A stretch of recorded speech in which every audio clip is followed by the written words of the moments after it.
I've always believed that comics is a legitimate art form, and it was so frustrating being in college. Like, there are certain artists that were allowed into the curriculum and certain artists that weren't. And I would always ask them, like, you know, when I was back in school for painting and printmaking, like, we could look at Andy Warhol, we could look at Ansel Kiefer or David Sally or somebody.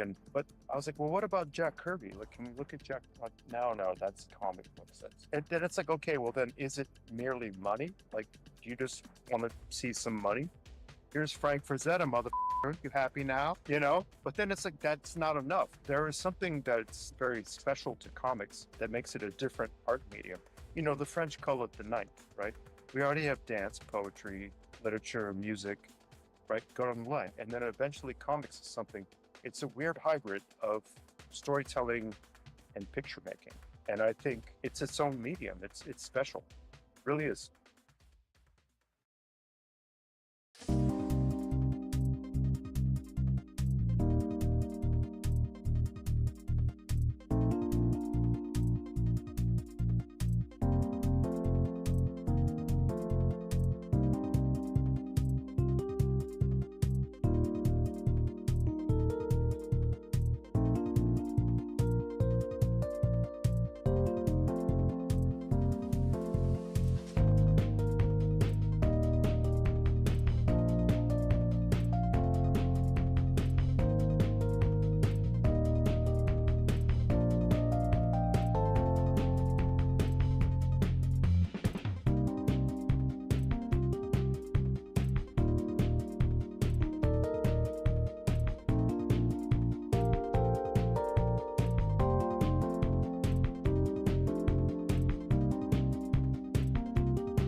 What's up, everybody? See, I caught that fast. I'm getting good. I'm pro, guys. I'm pro. What's up, everybody? Welcome to My Wednesday Comics. My name is Rocky Ballesteros. Thank you for joining me.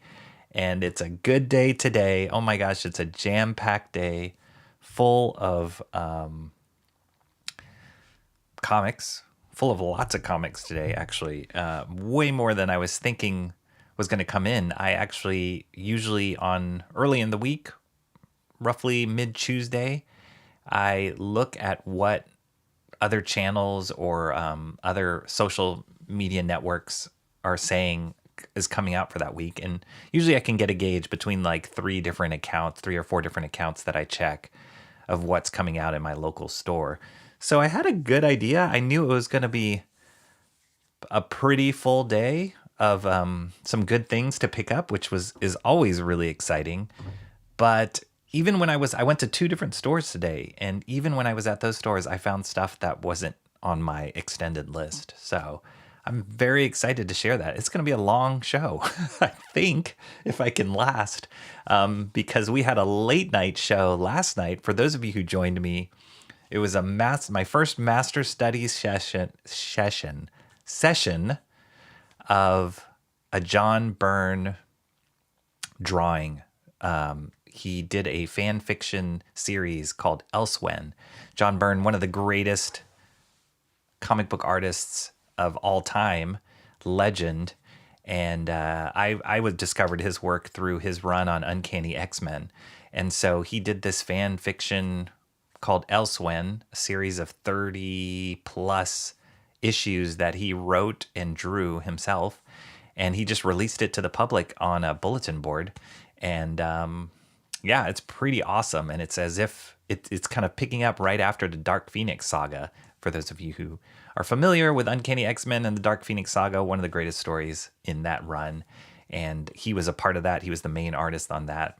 Chris Claremont was the writer.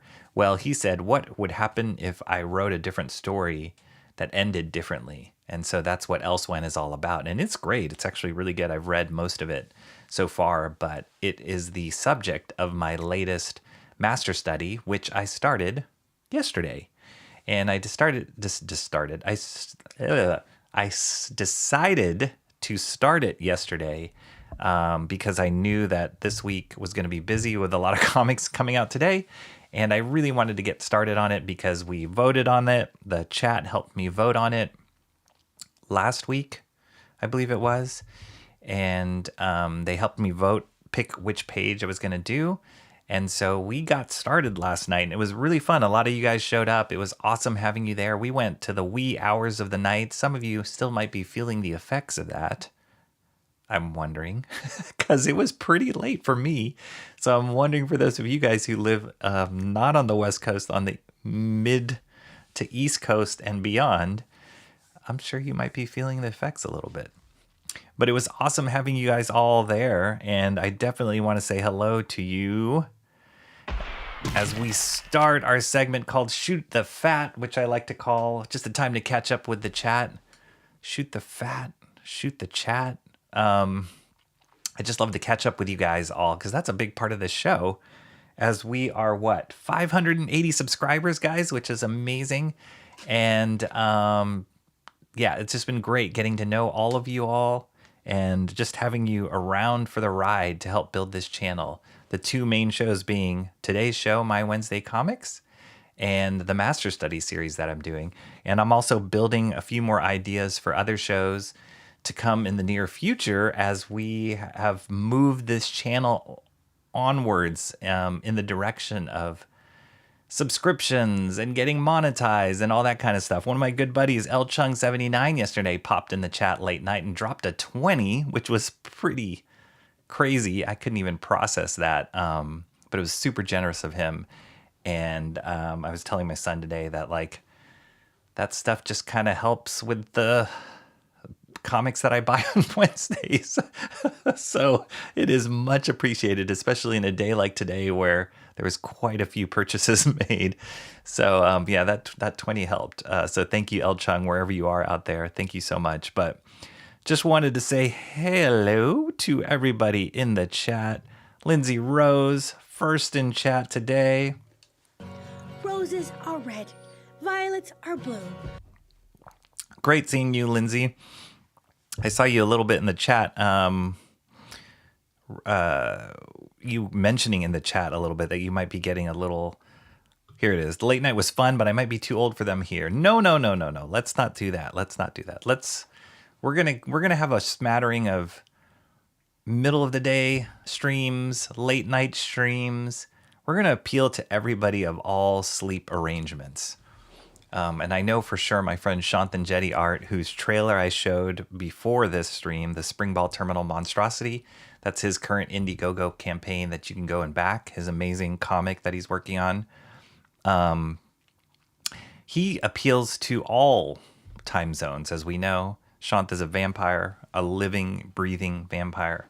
And so he's awake at all hours. Even after I finished the stream last night, he started texting me and we went back and forth a few texts, like later than even the stream ended, and he was still talking. So I'm like, Shant, go to sleep. And he was like, you go to sleep. And we just, no, you go to sleep. It was pretty awesome. And then it devolved into like memes from Indiana Jones. So don't even ask. But awesome seeing you.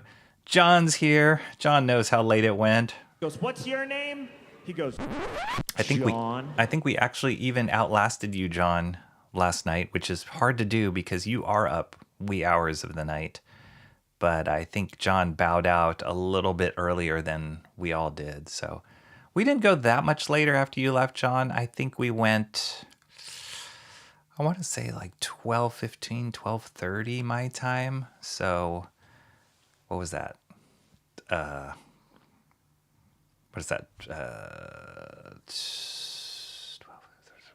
3:15, 3:30 your time? Is that what it was, John? Which is crazy late. But anyway, glad that you decided to come back and get some more. You know, we're here. We're back. That's what Lindsay Rose said. We're back. Mark's music obsession is here.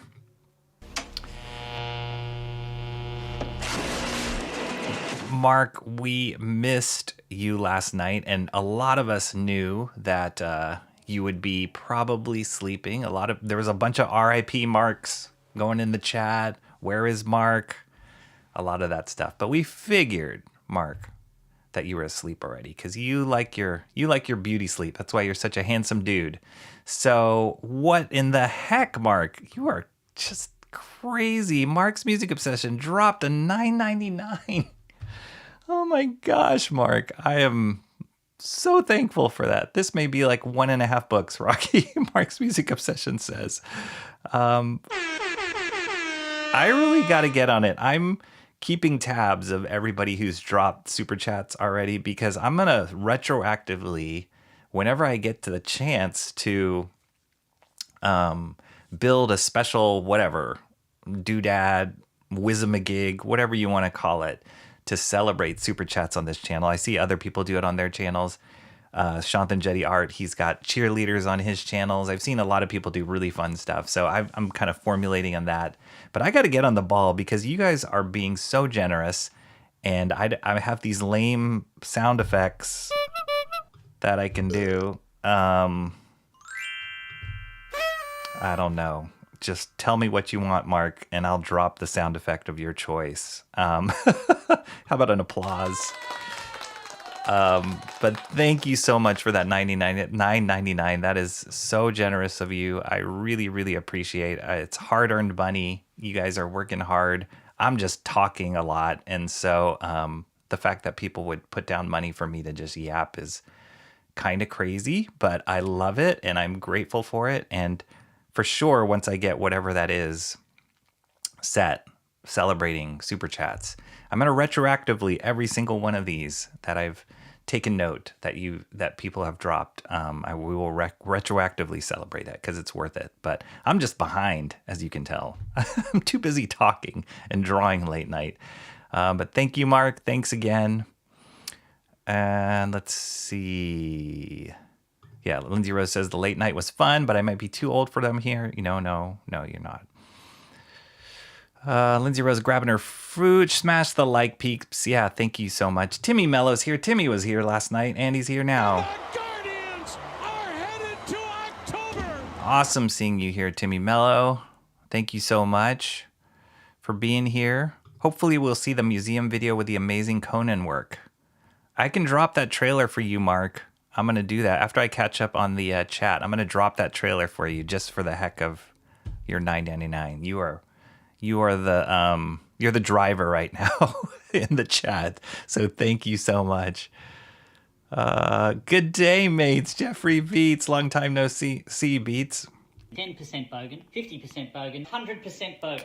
Awesome seeing you. Jeffrey Beats, this is totally random. I was looking at power sources. Might be doing some traveling here coming up. And I was looking at different power sources. And, it's like, oh, there's the UK, the Europe, Asia, obviously America. And then Australia has its own power source. Is that like different from the rest of the world, Jeffrey Beats? Or what part of the world is it the same as like your outlets? What do your outlets look like? But I was like, Australia, why is that different than everybody else? Or maybe that was just me. Maybe that was just the adapter that I had, but it just called out Australia separately. But good seeing you, Bogan. Thank you for coming. That Spring guy again. We, the Guardians, got a Metropolis Meters promo night for next Wednesday with a shirt giveaway. No kidding. I love baseball promos. We got a good one for the San Francisco Giants, Timmy Mello. There was a night I went with my dad and my son, and the promo was one of our players is from Korea. His name's Jung-Hoo Lee, and they call them the like hooligans, the people that like love Jung-Hoo Lee, and they wear these like crazy wigs and their chant every time he's up to bat. But they gave this cool giveaway. It was almost like a hoodie, thin hoodie. Had all these Korean characters on. It was cool. And we got there pretty early to try and nab them. I think they gave them away to the first like 10,000 people, and we got them. So it's pretty awesome. I love me some promos. I'm not a big fan of the bobbleheads, though. I always find bobbleheads, like, I wish I could, like, create my own bobblehead company, because I find the people that are in charge of the bobbleheads, whether that's MLB, whoever, we're talking about baseball here, folks. The likenesses never look, and it's the same with the NBA, the likenesses never look exactly like the players. And I'm like, how hard can it be? I mean, sculpting likenesses is hard, but I find the ones in baseball bobbleheads are like so off that it makes me like, I don't want to collect that. It doesn't look like that person at all. I hope and pray I get a shirt of my own as an employee. Yeah, hopefully. You would think. John says, okay, I'm here now. I saw Rocky was muted at first. Yes. Jonathan Chetty.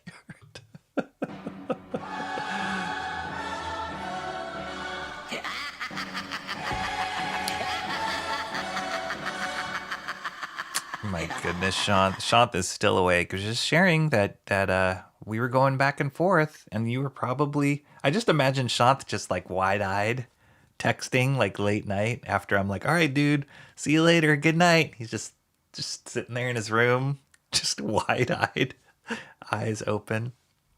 Crazy. Always good to see the great Shanthan Jetty art in my chat. Lindsay Rose says, you don't get uniforms, Timmy Yellow? Come on now.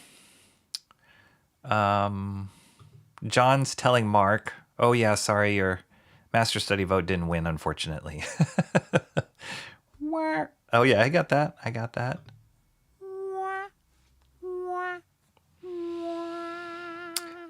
Emo trash in the house. Evening. Is it already evening?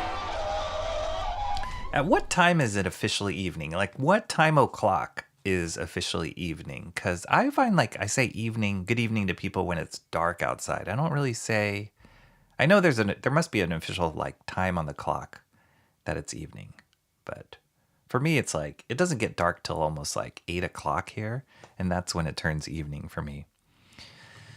Shoot the chat. WTF, Mobeg says. Better known as Mo, Big wasn't always the confident voice we hear today. Yeah, I guess that would be a bit aggressive if we called it shoot the chat. But it's kind of what I'm doing. Like, shoot the fat with the chat. Oh my gosh. It's a lot of wordplay in there.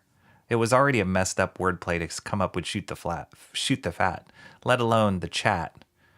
So we're getting confused here, but Mo Biggs is never confused. He was dropping the hilarious zoo pig lady stories yesterday.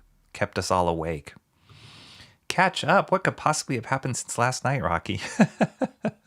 Who knows? You know what? We got pretty far. For those of you who weren't here, Mark, check this out. I know Mark's music obsession was here. Here we are. This is how far we got on last night's... Actually, I can do here. On last night's master study. Oh yeah, I forgot this doesn't autofocus on this side. Dagnammit. How about here? This is how far we got on last night's master study, Mark. It was awesome. We had many. You missed it. Go back and watch the stream, and anybody else, go back and watch the stream. It has its own playlist, John Byrne Master Study, on my channel. But you missed it. We had a big boo-boo right when it started. I dropped a huge blob of ink here, and then there was smears all over. Had to go in and white out. It was quite the adventure. But it's coming along. I concluded that I didn't like the kind of ink that I was using yesterday. It was the brand was Speedball. There goes my sponsorship with Speedball. But I didn't like that ink because it did a lot of weird things. One, it smelled weird. Two, it was like really like goopy and had this film on it. And then three, it dripped on my page, and that just totally offended me. So yeah, this will be the last time. I mean, this page I'll finish. I'm not gonna waste the Speedball ink because it's totally good Speedball ink. I mean, not good, but like, I paid for it, so I don't want to waste it. But yeah, I think this will be the end of me using Speedball ink, just because I was like, what? It was like struggling with the ink yesterday, and it shouldn't be like that. Timmy Mello says, my entire routine was wiped out because of that stream. Shoot. There you go, Mo Biggs. Mo Biggs says bow. Quite a few purchases made, taking a full-on super show. This is it. You get ready for this. Rocky's going to start sending people receipts of what their super chats buy. That's right. We're going to keep a nice little doc, a nice little Excel doc of the super chats. They're going to go quick at the rate I'm going. I got to slow my roll a little bit with these comic books. I think I've told you guys there's this one show I watch on YouTube called Comics Are Dope, and the creator, his name's BJ Kicks. Nice guy. I've had some back and forth with him on his Discord server, and he puts out really fun content. He's actually one of the shows I watch to find out what books are coming out. But he has a budget that he sets for himself every week, which is really smart. And if I was a little bit more plugged in to my financial limitations, I should probably have put down a budget for myself as all. But then there's weeks that I don't pick up as many books, so I'd like to think it all balances out. But who knows? Maybe it doesn't. Rocky is doing a double hit. Late night stream last night, extra long stream today, and with his dulcet ASMR tone, we're going to have to battle to stay awake. I'm going to keep you guys asleep for 24 hours straight. That's my goal. Combining both of my streams, I'm going to make the most people fall asleep ever on YouTube. Sugar is sweet, and I am too, Lindsay Rose says. No, you hang up. That's kind of how it was last night. Rocky shut down the stream, took a 10-minute yap nap, and headed out to his local comic book store. I did. It was fun. It was awesome. Everybody's here supporting Mark and his early sleeping habits. Mark's music obsession is the man. Never forget. Never, ever forget. He absolutely is. Celebration for his super chat here in the chat. These strange iPhone amounts instead of even dollars. It is weird. It's kind of, it's strange. There's something like psychological about the 99 cent.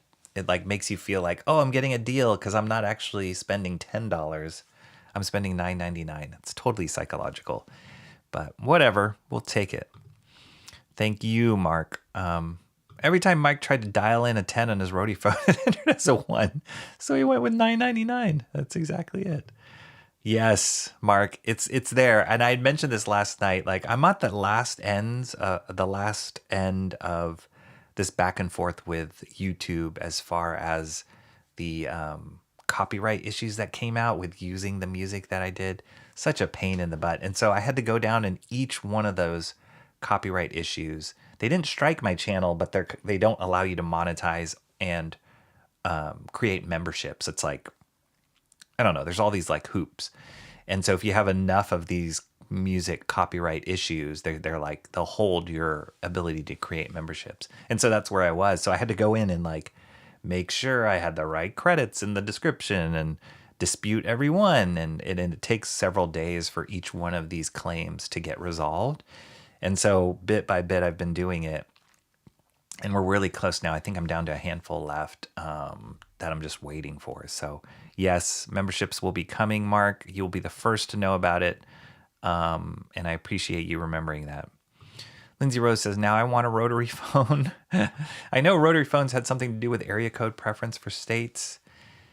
Yes, I remember we walked into this like antique store and my kids were like, what is that?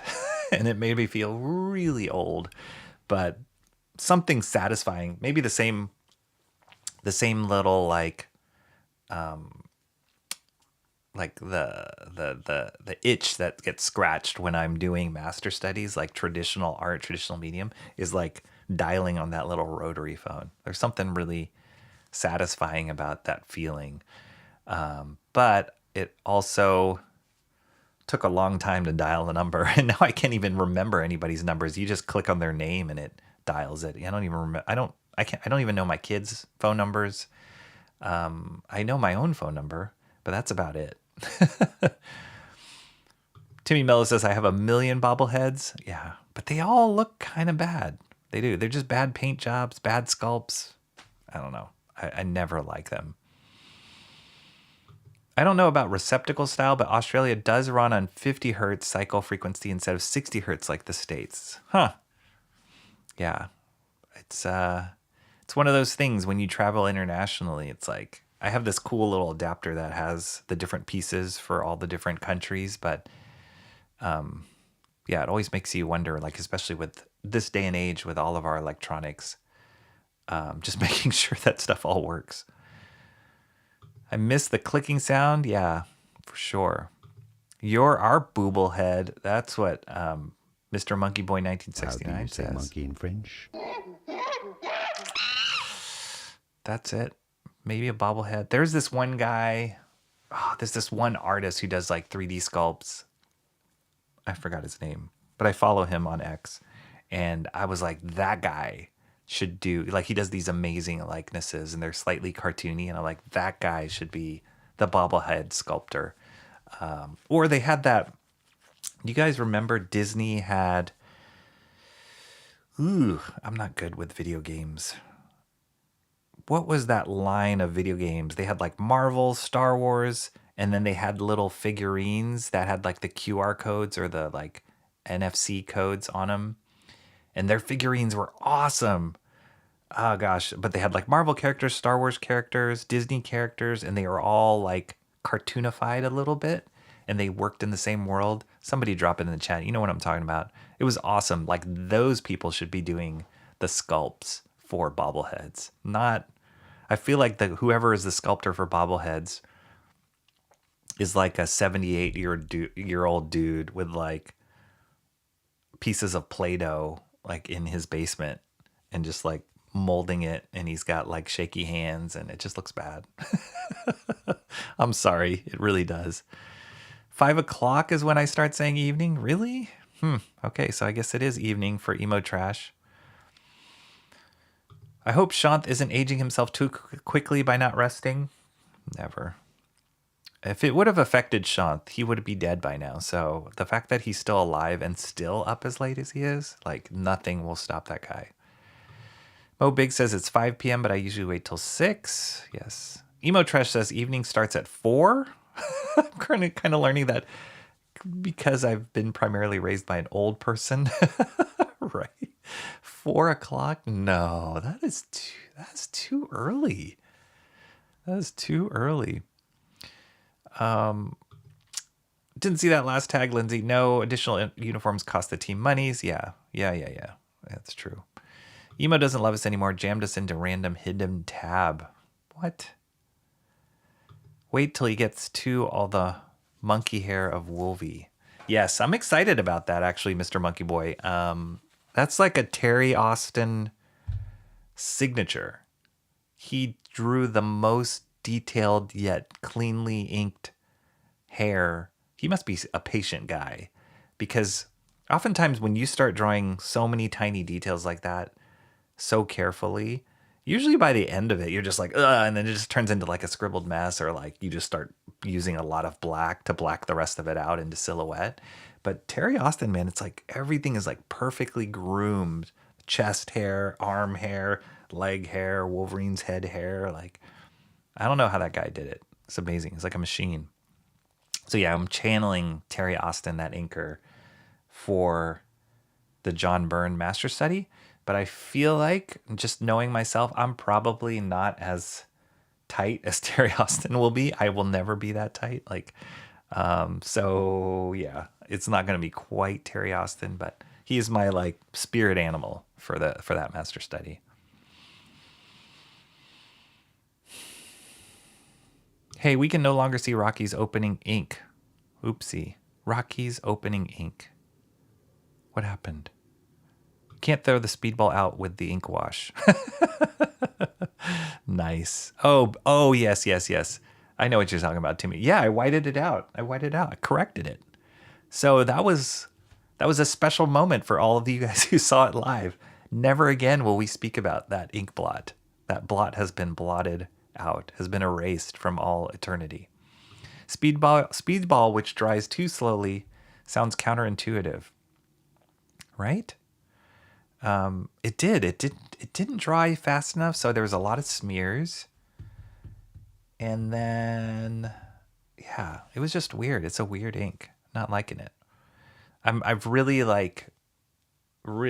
enjoyed using the Winsor Newton ink, and it is a bit more watery and thinner than Speedball, but it just runs down smooth, and it's a really nice ink, at least on the brush work that I've been doing with it. So that's kind of my favorite right now. The fat is getting shot mafia style. What's up, Art and Times, J. Ryan? It's actually a really good sculpt. How have you been? I don't think I've seen you in a while. Nice having you here. YouTube used to be friendly. Should be called ThemTube, not YouTube. All about them anymore. MeTube. I miss 2007 YouTube when you could just watch a video of a guy riding a rhinoceros in a horse corral in peace. Yeah, it's amazing how YouTube has evolved. K-Pop Junkie says, that's why I hate Funko Pops.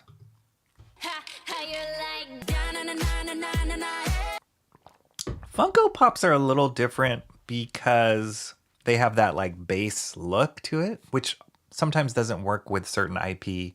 Sometimes it does.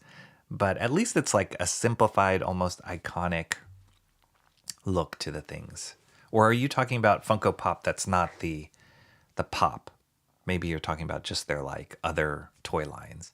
Because yeah, I think that should be the gold standard of any kind of toys that deal with movie properties, comic properties, sports properties. I think that's why McFarlane toys have done so well across the board, because they get like some of the best sculptors to work on it. The Four Horsemen, those guys are incredible with like likenesses and exaggeration. So those people are out there, but for some odd reason, I feel like sports should just be a no-brainer. Like who is in the MLB headquarters and they say, here, we're going to do this for Aaron Judge bobblehead for the New York Yankees. Here it is. And you look at it and he's like, yes, that looks like Aaron Judge. Like nobody in their right mind could approve that stuff. It just looks bad. Somebody get me a job with the MLB to sculpt. I'm not even a sculptor, but I'm pretty sure I could do a better likeness than whoever that is that's doing them. Art and Times J. Ryan says, I'm not a fan of any of the pops. Yeah, it's a collector thing. Definitely. Hi, K-pop. Although the cool thing with the pops, the one that has that like standard head look, I love that I mean, many years ago, but when they started selling blanks and that you could do your own, that was kind of cool. I actually did that for a coworker of mine. I made a custom pop of him, and it was awesome. Like I painted it and did the packaging and did like a specific t-shirt that he wears. It was really fun. So I love that. I love that kind of customization. That's super fun. But yeah, when it comes to like straight up likenesses, I don't know. There's not that many companies out there that really get me like, ooh, that's it. I got to find out who that. I think the artist's name is like Gabriel Soares. I'll have to look it up and drop the link because his stuff is amazing and he should be in charge of all sorts of sculpts for anything. Hero Clicks. No, I don't think it was Hero. No, it wasn't Kingdom Hearts. Disney Infinity. That was it. Thank you, Emo Trash. You win the award. It was Disney Infinity. Yeah, good guess there. It was awesome. Whatever what was kind of like, yes, it was kind of like the Skylander figures. That's right, figures. But they just, whoever was the art director on that, or the team or whatever, like they just had this perfect balance between cartooniness and also being very true to whatever the IP was and making them all work in the same world. And I remember some of us, like at work, we would go and just hunt down those figures. And we didn't even play the game, but we just loved the way those figures look. They were amazing. So when I heard that they got canceled and then those figures were not going to be produced anymore, it was kind of a bummer. Bobbleheads are meant to be temporary and not last the test of time. They don't care for quality. But I don't know. But they look bad. Or Amiibo, yeah, something like that. It was like, I remember Amiibo, but it was definitely Disney Infinity. Yes. Straight up roasting Frank Miller's side gig as a Funko. It is not Frank Miller. I have the Stitch one on my shelf. They had good sculpts. Yes, they did.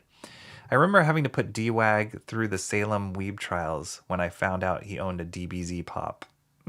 There is a lot of words in that statement that I don't know. So, thank you, Mo Biggs.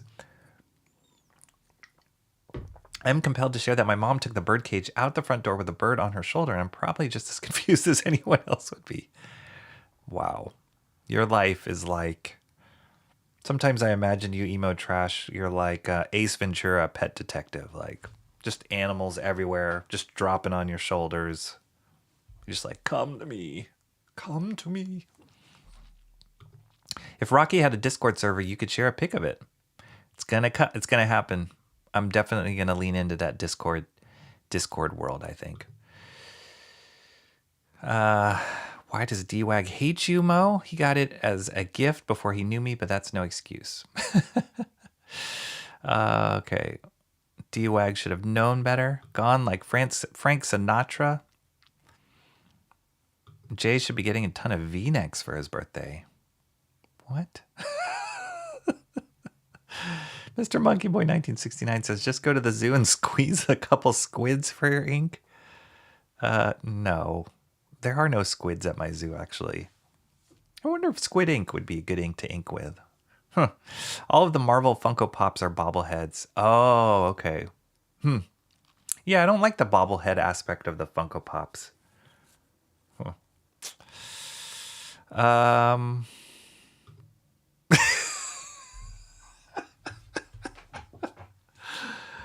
If I had a pig sound, I think I need to find a pig sound one of these days, Mo Biggs, because this is becoming a regular occurrence here.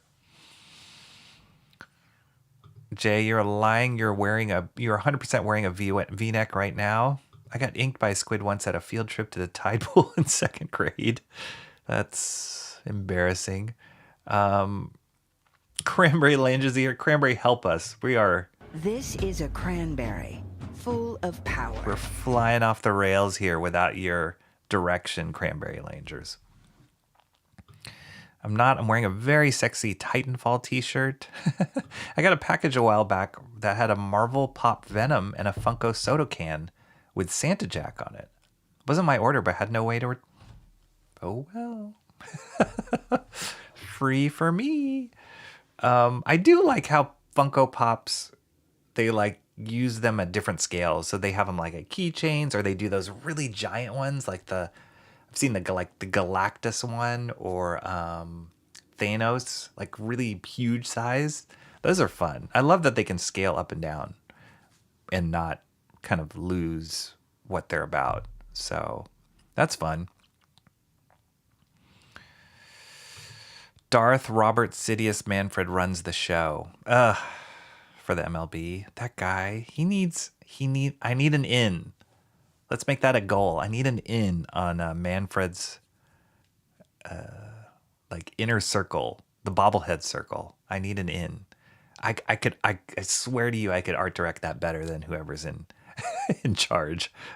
I don't care what they're paying that person, that old 78-year-old sculpting with Play-Doh in his basement. I'm pretty sure I could do it at that cost, just to make it look better. I would do it. No, I wouldn't do it for free, but I'm pretty sure I could do it better. I like the look of the pop figurines. The proliferation I'm not into. I have data from the next generation. Nice. Haldo. Wait. Oh, you're saying hello. Oh, okay. Please keep that information out of Bancroft chat. We don't need to get him started. Oh, like Star Trek? Does Bancroft have something against Star Trek? I have one Funko Pop. It's King from Tekken. Came free when you pre-ordered Tekken. Yeah. That stuff, like once that stuff, I think that company went public or got acquired or something, they just flooded the market crazy. It used to be cooler when they were like art toys. I think they got started. They were more like art toys. And I know there's a whole bunch of different, what do they call them? It's not blind box, but where they have like a base model. They did that a lot. It was huge in the Hong Kong toy market in the late 2000s, or early to mid 2000s, when it was like really huge Kid Robot, like these toys. And they were doing the like, yeah, all these like blind boxes, or what is the word? Wherever they had like a base sculpture, and then they would hire these independent artists to do their version of it. That was really fun. But then Funko Pop came in and made it like mainstream, and then it's like meh, kind of oversaturated. Cran was listening to a previous stream in here. Rocky say cranberry. Haldo. Okay. It went too far, but I like the general aesthetic of them. The collecting of them all I'm not into. But then again, collection is the point of that whole company. It is. I meant don't get him started on the topic of Star Trek. Yes. You wouldn't have that here. I'm not big on Star Trek. I was definitely a Star Wars guy growing up, not Star Trek. Star Trek was always like too nerdy and a little too boring, too scientific. They don't have the rights or something, so any Marvel stuff will always be a bobblehead. Oh, that's interesting. Haldo is a reference from Peasant Quest, a text-based game on Homestar Runner. Oh, that's cool. Okay, I stand corrected. The sodas are the worst. Absolutely gross looking. Wow, this conversation is crazy. Okay, because I'm a huge flaming geek. Why do you have to put flame? Rocky, do it for the most valuable currencies. Exposure. I'm too old. I don't need exposure anymore. I need cold hard cash so that I can buy comics. That's what I need. Exposure ain't gonna get me comics. Art Times of J. Ryan. Rocky got what you were saying right off, Mo. He didn't need explaining like I did. Lindsay Rose says that's fire. He had outside perspective. You're too involved, Cranberry Rangers. Cranberry Rangers is also a Star Wars guy.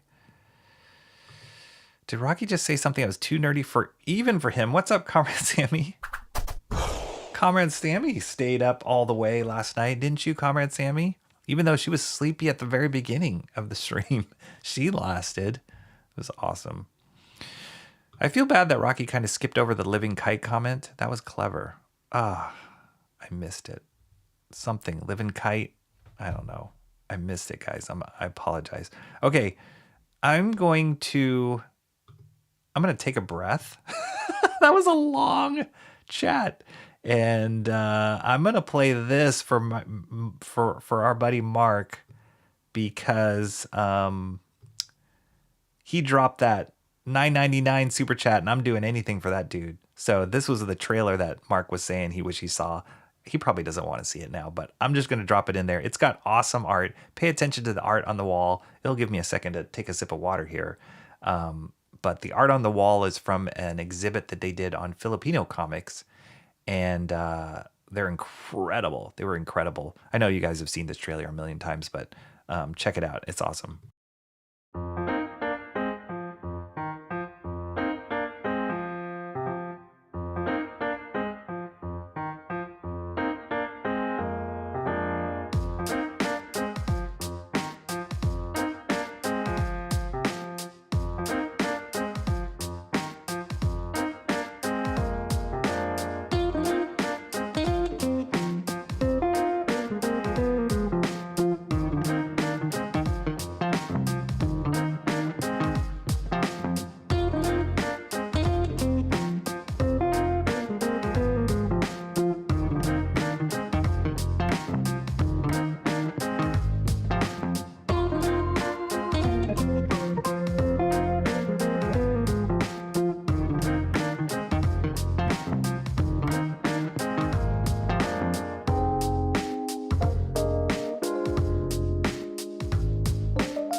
That's right. I did get flustered and started skipping chats. I did.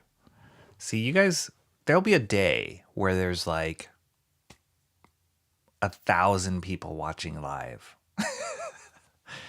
And if I try and get every single one of these chats and talk about every single one of these chats, that's gonna be the death of me. So just eat it up now, guys, where I'm trying my best to hit every chat or like speak to what you guys are talking about. Just enjoy it now, because one day we won't even have this luxury anymore. But yeah, that was a cartoon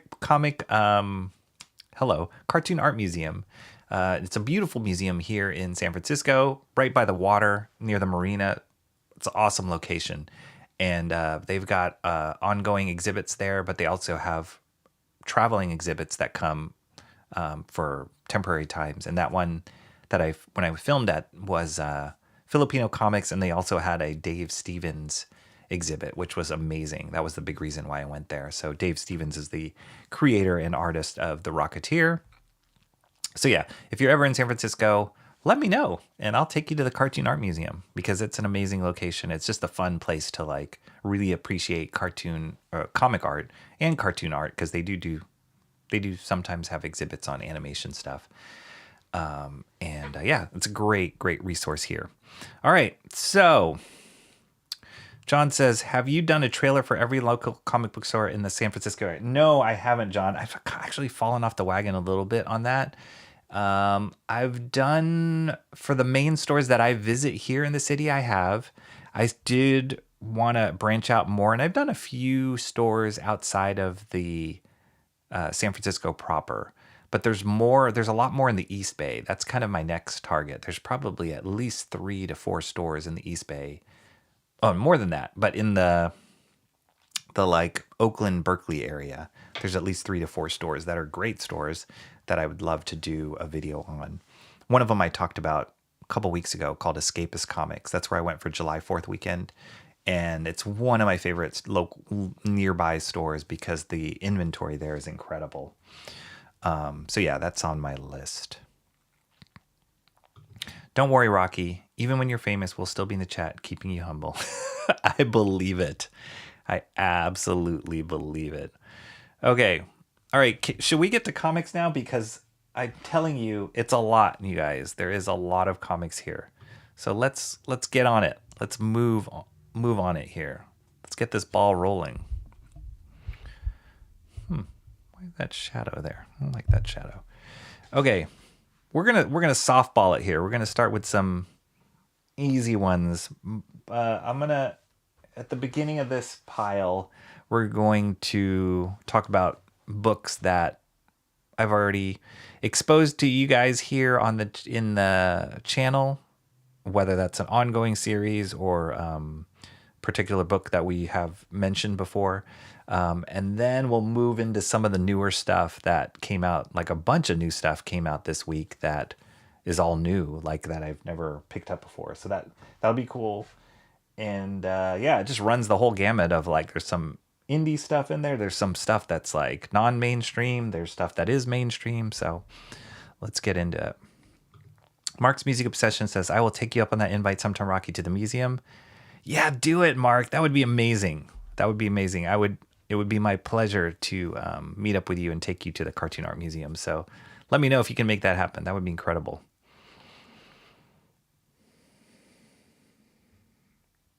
Okay. Everyone start throwing up random characters so Ema thinks she changed the setting on her new computer. That's mean. Okay, so this first one is Youngblood Deluxe. And so this, if you guys recall, is a let me just make sure this is focused first. There we go. This is Rob Liefeld. He is releasing a new Youngblood. So long story short, Rob Liefeld, the creator of Youngblood, one of the founding fathers of Image Comics, like this rock star in the late 90s, early 2000s in comics, creator of Deadpool, Cable, all sorts of characters, X-Force, and he launched Youngblood as his first book when he went to form Image Comics with all the other guys. And so Youngblood was his main title, his main group.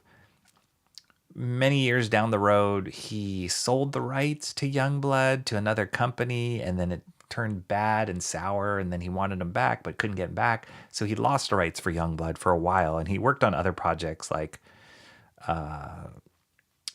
Bloodstrike and Supreme and Prophet and all these other books that he's known for. But just recently, I wouldn't say within the last 5 years, probably, I don't know what happened, but he was able to get a deal back where he got the rights back to Youngblood. So he is doing a new series, from my understanding, of Youngblood starting this summer. And I think it's launching during San Diego Comic-Con, which is coming up very soon here. And he has some exclusives that he's launching only at San Diego Comic-Con, which I'm kind of sad I'm not going to be there to pick it up. But leading up to that, he is re-releasing the original series, Youngblood, but in a recolored fashion called Youngblood Deluxe. Found out from our friend Shelby Robertson, aka American Discord, that this is actually old material that Rob had taken and put into a graphic novel, a Youngblood graphic novel, which is very hard to find. So I never knew that. And basically what he did was he took the old Youngblood, the first 4 issues, recolored it by a colorist by the name of Matt Yackey, recolored it. And then he got Joe Casey, who is a comic book writer, to rescript the dialogue in it. So he kind of is like 2.0, Youngblood 2.0. So that released in a graphic novel, which I never knew about. But anyway, he kind of re-released it with these individual issues, and I haven't found them at all the stores that it's not like it's a huge wide release that I know of, but I have been able to find all of them so far. So this is the last one, I think, that of Youngblood Deluxe that he's releasing. And I've gone over all of the first 3 before on stream here. So I love that he's done this. It's not like just a, re-release where it's the exact same stuff that you got before as a kid. Just seeing it like amped up with new colors and new dialogue is pretty awesome. But it still has the same Rob Liefeld flair that we grew up with as kids. It's funny, everybody always talks about how Rob Liefeld can't draw feet, and this is the funniest page because these feet are so dainty. And their legs are so straight in this page, but this is so in my memory as a kid, this page. It's cool. Just everything's just flying at you. This is Image Comics right here in the 90s. Everything's just bursting out of the page, flying at you, double page spread.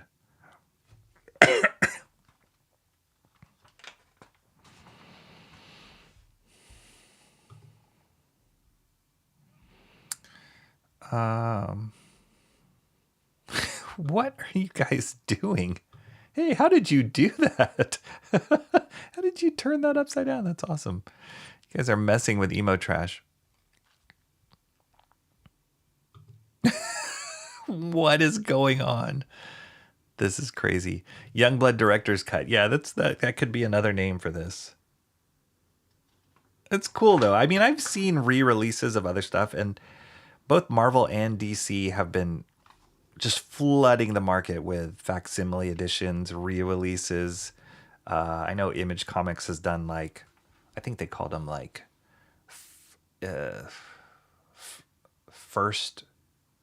Image First or something like that, where they re-released all the number 1s of the original books. And that's cool, especially if you never got a chance to buy those books, or you lost your copies like me, or don't have your copies in front of you. So sometimes those are cool, but at the end of the day, you're getting the same stuff. So I appreciate that this is a little different than the original series, and it's done in a tasteful way, a little bit more updated way. I've enjoyed reading it. It's been fun. But yeah, Die Hard. So this character Die Hard is this robot, and for whatever reason Rob gave him a shield so that he could be like Captain America, but not really.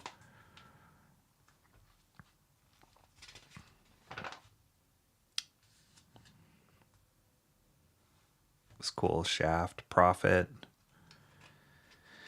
Chapel. I mean, this artwork's still fun. It's really fun, actually. I love this. And even the coloring of this, which is more modern. I love this better than the new stuff that Rob is doing now, and the coloring that he's doing now. He's doing more like, we've looked at some of his books here on stream, it was like a Deadpool, the last Deadpool book that Rob Liefeld worked on. What was it called? I don't even remember. Deadpool something, Blood or something. But But he goes for more of like a painterly style with the colors on that, and I'm not a big fan of that. I love this. This looks great. It doesn't look dated. It looks updated.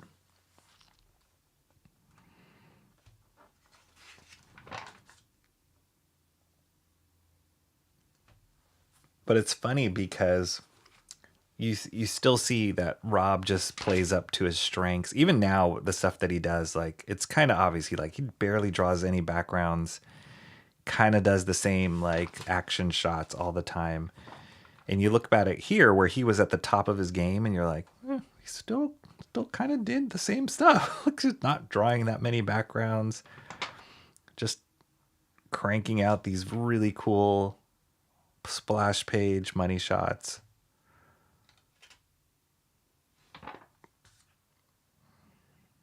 It's fun.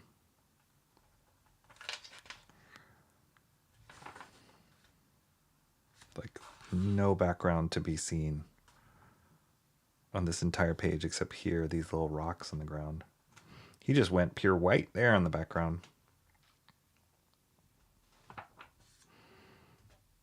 No backgrounds. They're always fighting on pavement, broken pavement.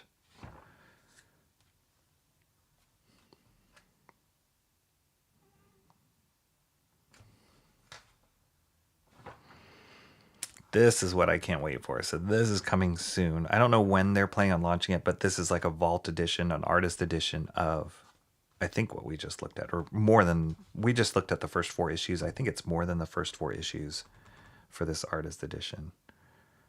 But I can't wait for that because I love this. Just seeing the original art on the board. It's really cool. So yeah, that's the end of that. That's the end of Youngblood Deluxe. As far as I know, I think the next thing that's going to come out for Youngblood is the new series. And I've seen some screenshots of the artwork on there.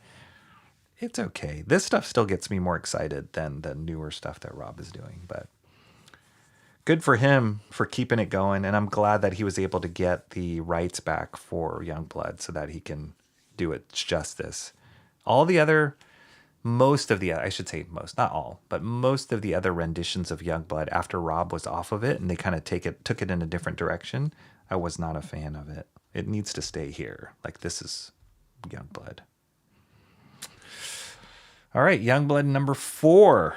Youngblood Deluxe number 4. That's the appetizer for today.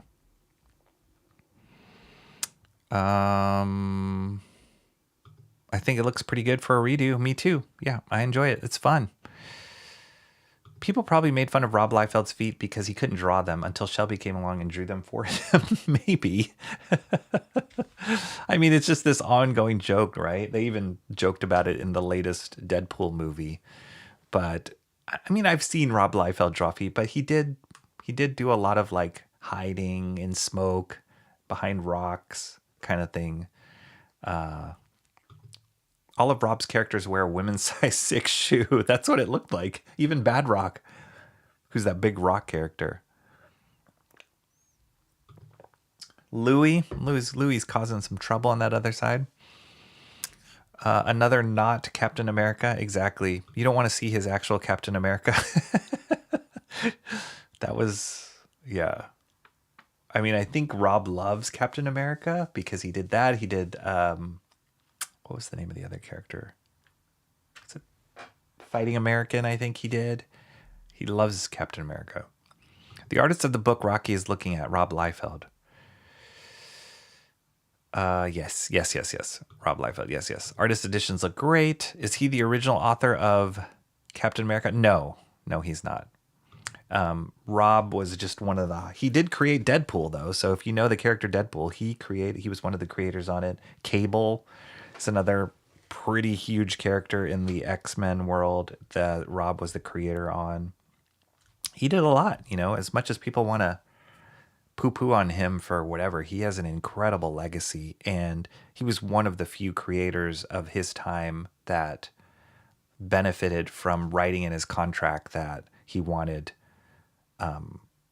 royalties for the original characters that he created. So can you imagine, like, everything Deadpool, he gets a cut of that. Like, I don't know what his actual contract says, but he's definitely living off the royalties of Deadpool, Cable, and these characters that he created. And I think it makes sense. He was, as a creator, you should reap the rewards, especially if a huge corporation is making billions of dollars off of your creations. Okay, here he goes. This is one of the books I was really looking forward to this week, just because Absolute Batman is one of my favorite ongoing series. Nick Dragotta's artwork is just killer in my opinion. I love it. It's got a lot of energy and just gravity, and it's just unapologetic and really exaggerated. And then last issue they introduced Bane, who is crazy huge, way big. Like, they had to shrink him way in the background just to make him the same size as Batman. Look at the size of Batman's thigh. Crazy. And then it's got the best logo on the planet, according to Art and Times of Jay Ryan. He loves that logo, that new Batman logo. So there's a few pages in here that I've got to be careful of, because I flipped through and I'm like, whoa, okay. You can get a little hint of it there. I don't know what happened or why we're seeing this, but there's basically experimentation going on, or some sort of operations going on Bruce Wayne. And he's running around in the buff for a little bit of this. But this is awesome. This is a great splash page. We had something similar, but it looked just like, what do they call that? Body horror, like guts and muscles and sinews in the last issue of this during the title page. This, you can start seeing a form, some sort of, spoiler alert, reptilian form coming around here, which is kind of cool. Here we go. Look at old Brucey here. He's walking around in his skivvies. I don't know what's going on.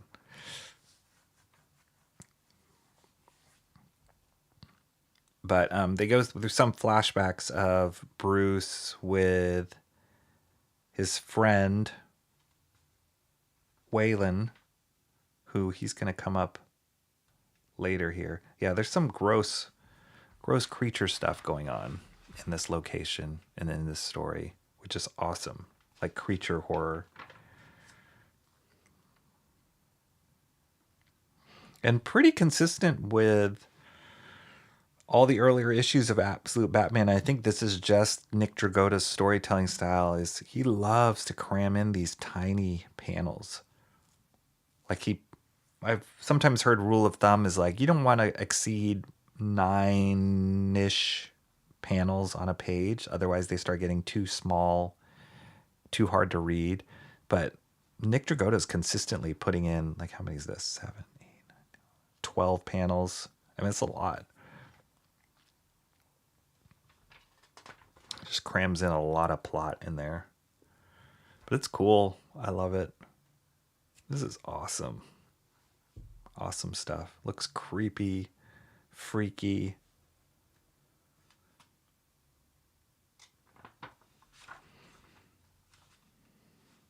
I just love in this series that, I mean, how many different stories have we seen in the history of Batman, of all the Rogues Gallery and their origin stories and different takes on them? And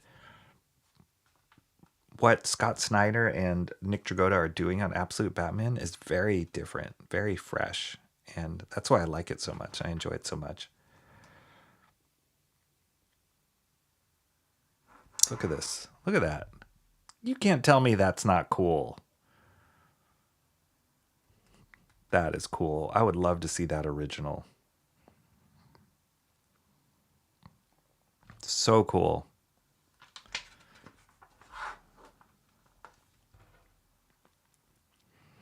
Yeah, all these different creatures. Oh, that's cool. That is a cool Batman hit right there. Timmy Mello. Yeah. You are feeling it, my friend. You are seeing the writing on the wall. Look at that Bane. Awesome. Here we go. we are getting introduced to Killer Croc. And that is Nick Dragotta's Killer Croc. Look at that. Crazy mouth face. I've seen so many different renditions of Croc in my lifetime, you know, in all the Batman books that I've read. Nothing is like this. This is so wild. Look at this. When I saw this page when I flipped through the book, I'm like, oh my gosh. How cool is that? Batman is riding Killer Croc. This is his friend who is mutated into this crazy, grotesque crocodile creature, and he's riding on his back. I love it. I'm 100% loving this book.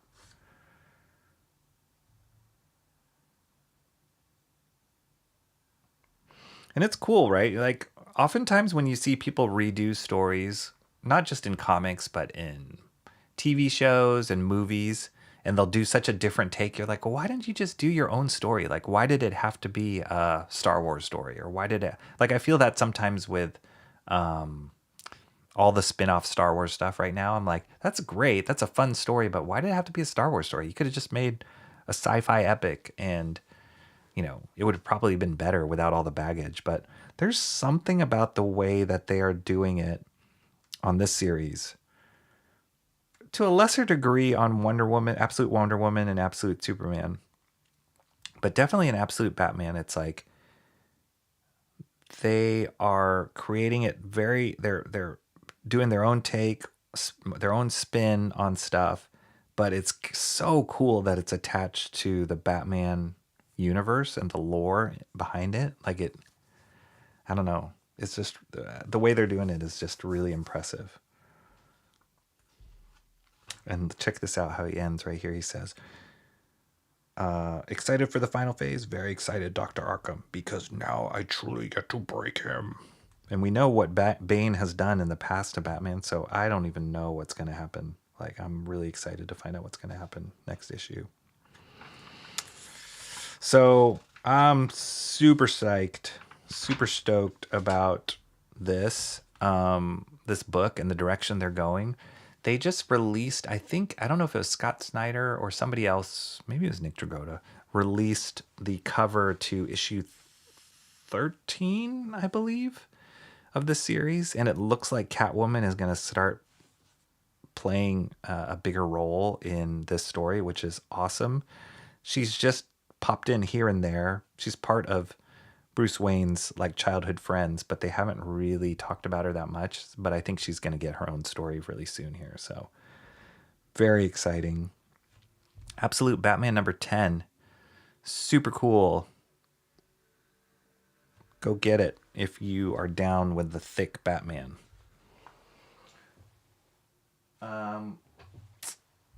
Oh, one of the things I was going to do too. This is crazy. I don't know why I'm making my life even more complicated, but I thought it would be cool to just see what was your guys' favorite book after we go through them. And we got a lot, right? So I just made this little chart that I popped up here on the left.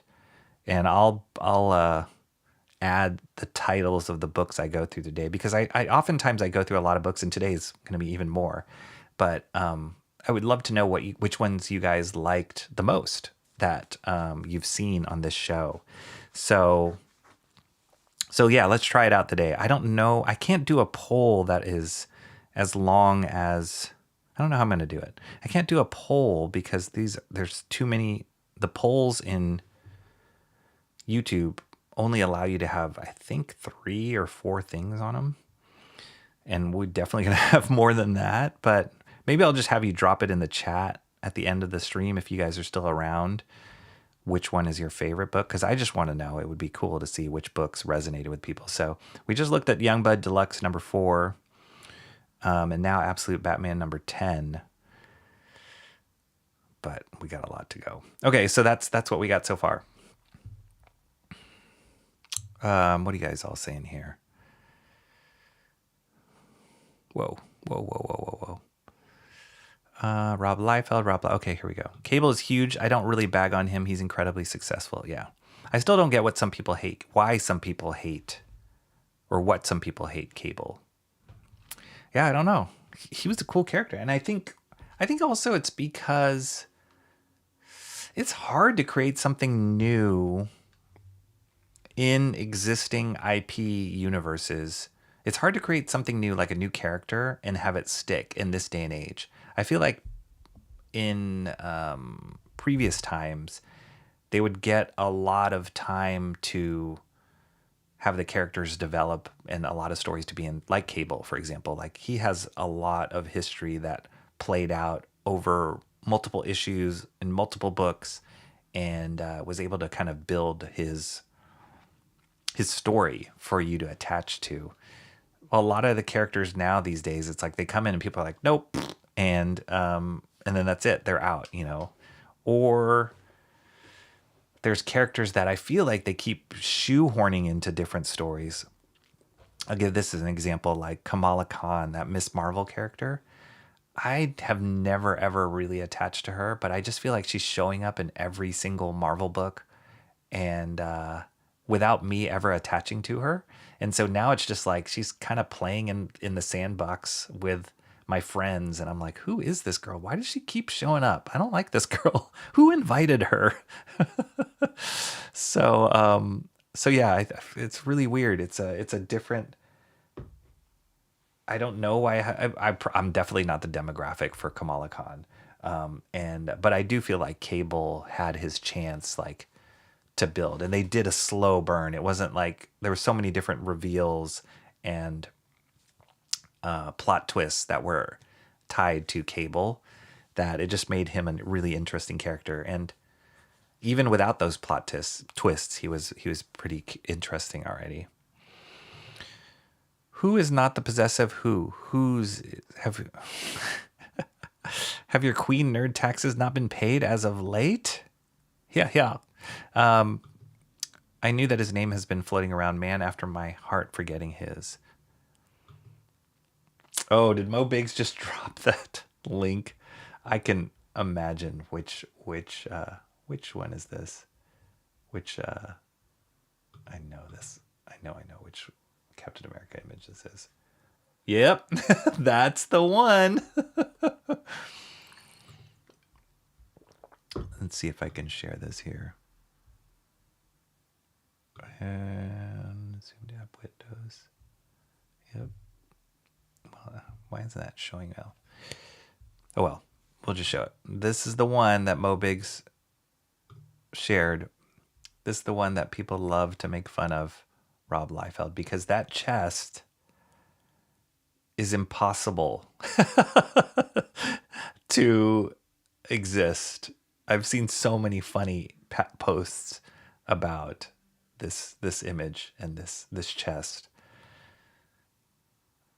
Yeah, it's crazy, but it's Rob Liefeld, so we love it. All right. Thanks for dropping that in the chat, Mo Biggs. Absolute Batman, the thickening. Everybody is thick in this series. It's amazing. Even though much of it was just work for hire, if you create characters that are still making money decades later, you probably deserve a cut. You do. If your characters are making money for the company you created them and continually making them money, I think you deserve a cut. You know what I mean? It's like, if you created something from scratch and it's your idea, regardless of like, well, it was work for hire and blah, blah, blah, blah, but it was your idea as the creator, I think you deserve a cut. Abomination is right. Yes. The artist rotation on this book. Lindsay Rose says, was that a parody or something? Nope. That was Rob Liefeld being Rob Liefeld. So that is Killer Croc. That's right. That is right. I'd like to see some of these big two books, but made from the start in the larger BD formats. I'd like to see some of these big two books, but made from the start in these larger BD formats.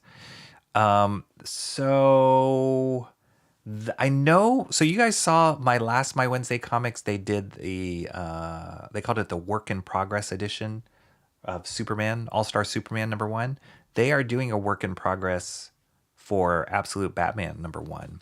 So you'll get to see it in that larger format, Art and Times of J. Ryan, but it'll be the black and white art, which is amazing. He wanted to make a Batman book that ants could enjoy for once.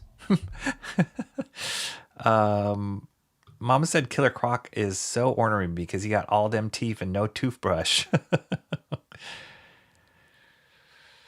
Croc is a good guy in this version. Yep, he's a buddy. He's like a childhood friend of Batman, or Bruce. So now they're teaming up. Batman's going to ride his friend into the sunset. That does look gross and unnerving. Looks good, though. Well done. Both, this is pretty consistent with Nick Dragotta's artwork on that East of West series. He did a lot of like body horror, like grotesque formations. He's great at it. I find Declan Shalvey, who I've talked about him a number of times on show. He loves that kind of body horror stuff too. It's like Akira, grotesque organs mutating. It's awesome. It takes a certain kind of person to be able to draw that stuff. Solo, a Star Wars story, could have been better without trying to. I agree with you 100%, Mo Biggs. I kind of feel like Andor is like that too. Like Andor, I haven't seen second season. I heard it's amazing. First season was good. Solid. I enjoyed it. But the whole time I was watching it, I'm like, this really doesn't need to be Star Wars. It could just be a great sci-fi story. I mean, I get it. I get the like tie to the original movies, but it didn't need to be. Coattail riding on established IP. No one would have cared if this didn't have Batman IP characters connected. I don't know. Art and Times of J. Ryan. There are some of those I think those connections need to be there for sure, but it's really cool. I don't know. Yeah, that's a tough one. That's a really cool. It's really cool though. I like it. Superman, Spiky Cinderblock Man could have been a hit. The logo would have been perfect. Bat Axeman wouldn't have sold the name Bat Axeman. I don't know. I think I would have bought it. I would name this stream Absolute Super Show. Nice. Snowflake and Safe Space never got a chance to thrive, Rocky. Thank God for that. Bad ideas just got to die on the vine. I'm sorry to say. If only we got to understand the true power of internet gas. What I like about Kamala Khan is she may be annoying, but her hands grow really big. It's foolproof. Yeah. I don't know. I don't want to say anything because I haven't read it, but there's a reason why I haven't read it. She just seems like a mishmash of problems. All Miss Marvel can really do is stretch. There's nothing really interesting to her as a mainline character other than she has an executive self-insert. Yes. And stretching is a tough power to make interesting. Mr. Fantastic, that new Fantastic Four movie, who knows how they're going to use stretching in that, but like it's not that cool just to be stretchy. That's why they made him like super smart, like too smart for his own good. I'd argue the best stretchy character is probably Plastic Man because there's like a comedy aspect to that. And also the way that he stretched and formed into the different things like a car or a chair always had like his goggles and his like stripes from his costume, which was super fun. But when you take that away and you try and be serious with stretchiness, it's kind of weird. I don't know. It's a weird power.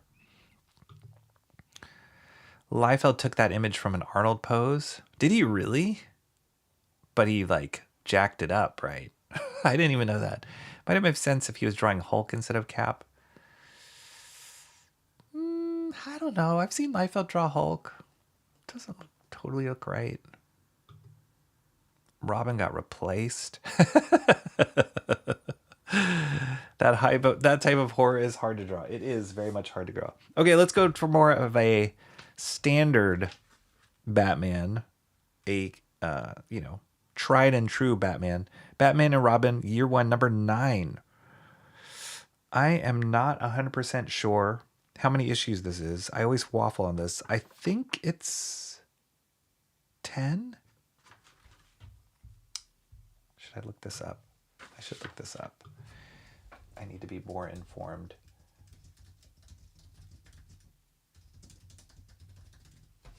Uh, 12. It's going to be a 12-issue series. So we're almost there. We are 3/4 of the way. Is my math right? 3/4 of the way through. It's been getting better and better and better. Chris Samney's awesome. These kind of images are great. If you're a fan of like, it doesn't look like Batman the Animated Series, but it's got a lot of similarities in the storytelling and just the simplicity of how stuff is told, and how stuff is designed. But I mean, this stuff is really great. Great storytelling, beautiful colors. The colors have always been great on this series. And Chris Samney really leans into that like noir, Alex Toth, kind of Mazzucchellian, David Mazzucchelli, like the way that he uses shadows and stuff in this. And he's great, great with his storytelling, very cinematic. It's fun stuff. Frank Robbins is another like classic artist that comes to mind when I think of Samney. It's good stuff. But yeah, Samney and Mateus Lopez, who's the colorist, they've been doing a bang up job on this series.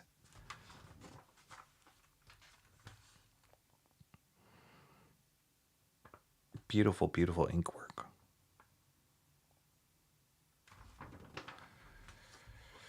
And I'm almost positive that Chris Samney works traditionally.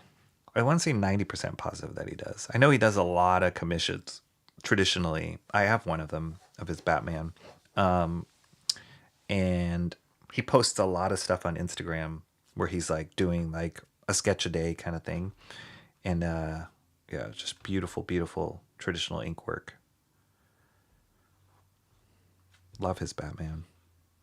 Batman looks like a skinny nerd after looking at the Nick Dragotta Batman.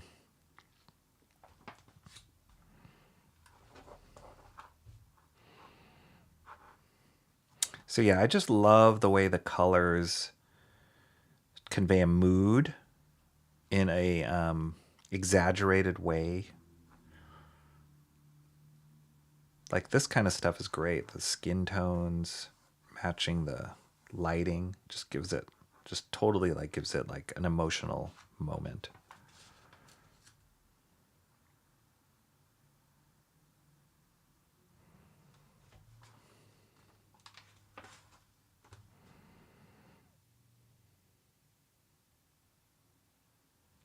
Got some great expressions with very limited line work. It's awesome.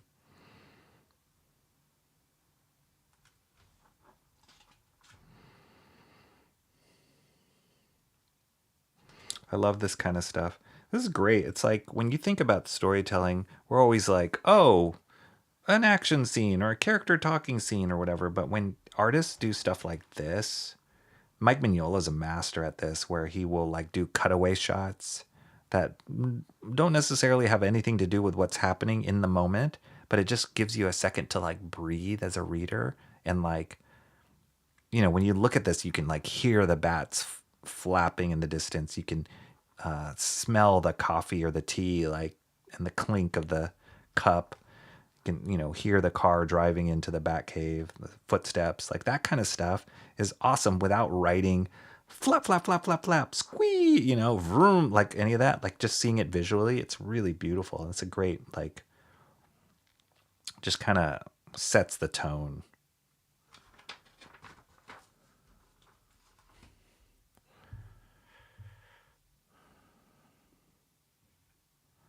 After that Harley Quinn comic, people probably won't talk much about Plastic Man for a while. I don't know if I know which one you're talking about, Timmy Mello, but I don't know if I want to know which one you're talking about. That sounds kind of frightening. What was Plastic Man like? Yikes. A goofy, stretchy man. A sketch a day is quite a goal. It is. Yeah, I don't know how he does it. Oreo time, Lindsay Rose says. Nice. I haven't had an Oreo in years, Mark's Music Obsession says. What? Mark, can you remedy that? Do you have a Trader Joe's nearby you, Mark? Because they have their Trader Jojo's. Or do they just call them Jojo's, I think. Are their equivalent to Oreos, and they're fantastic. They even do like a peppermint bark or peppermint candy one. So it has like bits of peppermint in it. That one's amazing. I think they just do that one during Christmas time. Yeah, a nice hallmark of this series too is they each book, each issue has had these like emotional growing up moments for Robin, and I think that's the crux of this story is like him being raised by an adult who has gone through similar trauma with his parents getting murdered, and a lot of unresolved issues, and just like he's also a vigilante and, you know, dresses up like a bat and like scares criminals and beats them up. Like this kid being raised by that, and Bruce Wayne trying to do the right thing with Alfred's help. Like it's great. It's a nice, they've touched on this story before in different formats, but it's kind of cool that really is the heart of what's going on here. And they give those moments time to breathe. Wow. That's a little violent.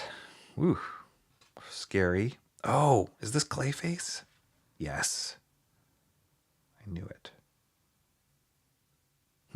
Yeah, Clayface has a huge role in this mystery. And they gave him this cool mask too, which is awesome.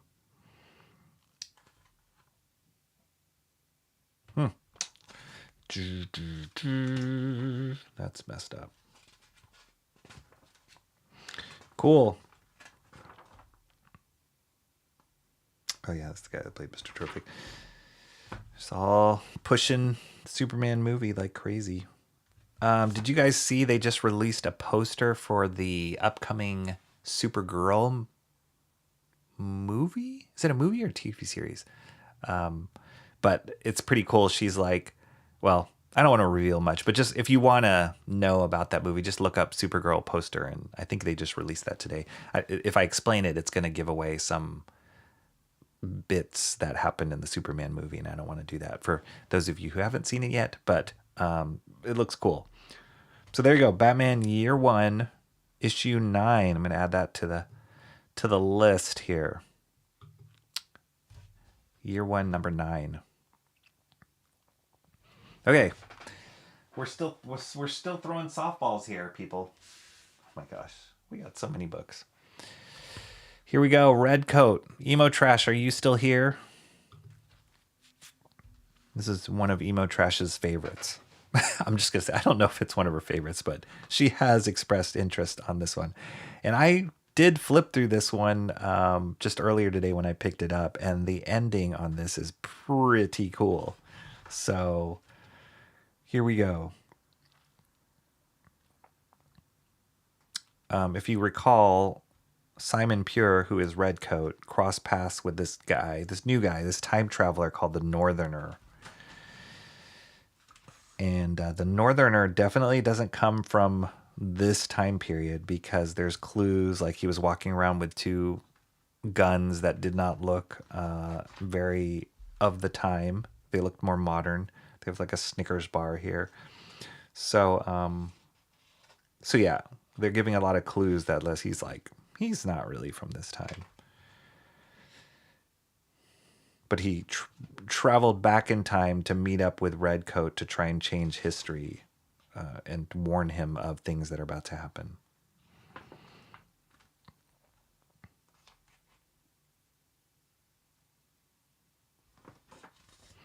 So kind of cool. Fighting with modern warfare here in a pre-Civil War time period.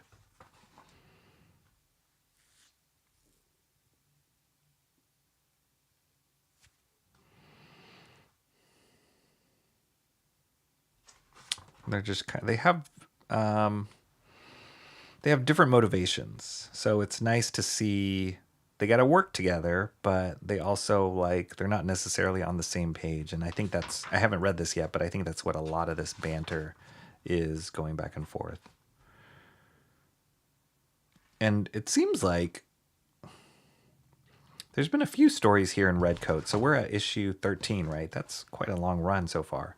And Jeff Johns, who's the writer, likes to insert like kids into the story. That like innocent component is a nice counterplay to somebody who is immortal, like Redcoat, who has no morals really, and ends up stumbling into trying to do the right thing at the end of the day. But there's always this, not always, but a lot of times there's this counterpoint with young innocent kids to kind of give him a moral direction. Oh, so I guess he's kind of getting he's seeing into the future a little bit here with like racism, modern day.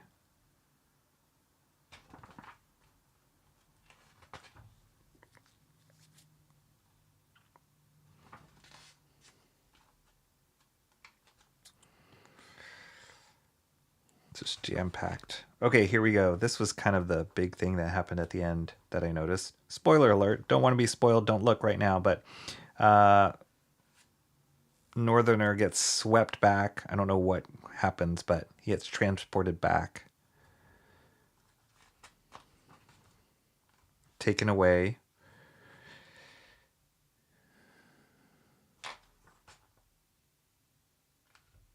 I guess Simon Pure is still here helping this kid.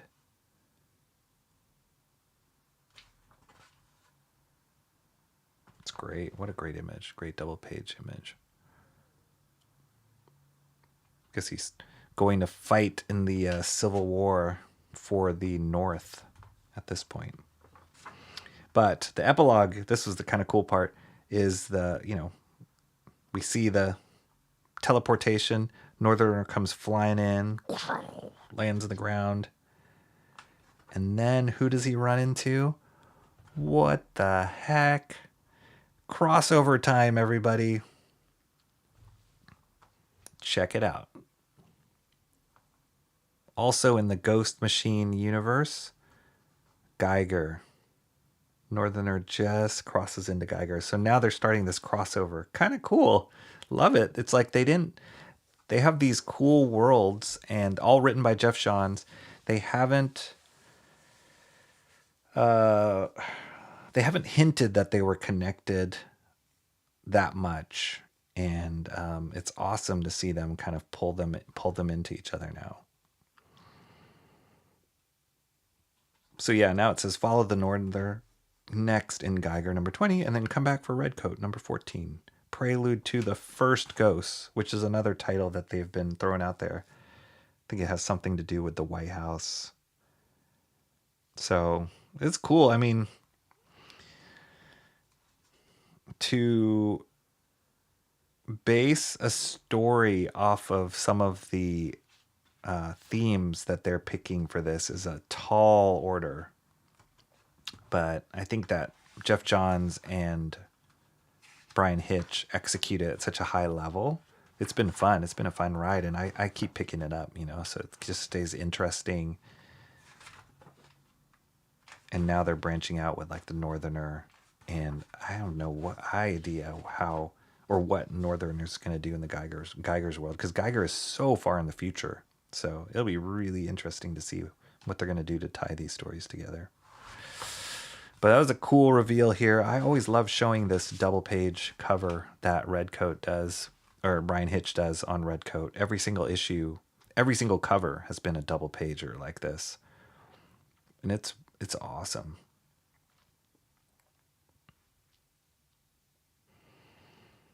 Very, very cool cover.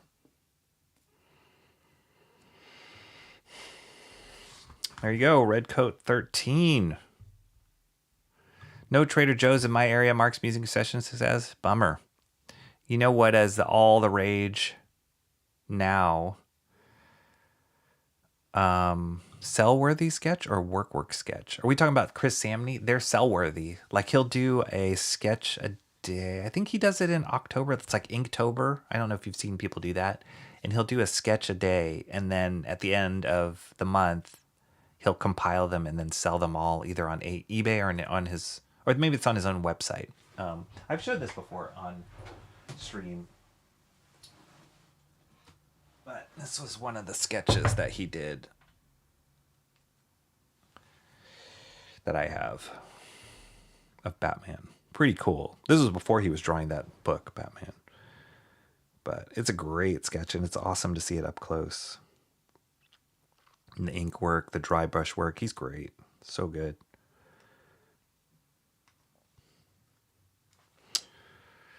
Yeah. So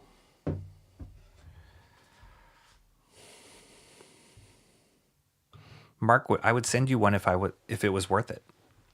Send him an Oreo. That would be amazing. I love golden Oreos, Mark says.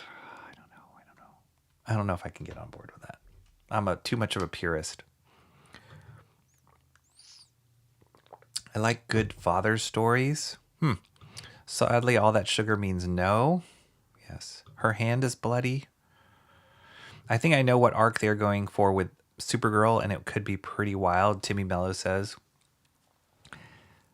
Isn't it based off of that recent graphic novel? I don't think I'm spoiling too much about that. The Bilquis Alvey graphic novel, Supergirl, was it like World for Tomorrow or something like that? It was beautifully drawn. I couldn't get into the story. I should probably give it another try. I couldn't get into the story.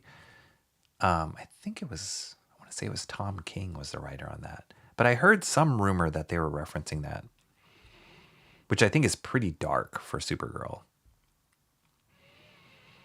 He looks like Chris Hemsworth. Yes, kind of. I actually think he, if you follow Brian Hitch's work, he has kind of these similar faces that pop up on a lot of his characters, not just in Redcoat, but in other stuff he's done. And I think a lot of it is he's referencing his own face. And if you look at Brian Hitch, he's a little bit more heavy set than Redcoat. But you do see some expressions, and I'm like, that's you, isn't it?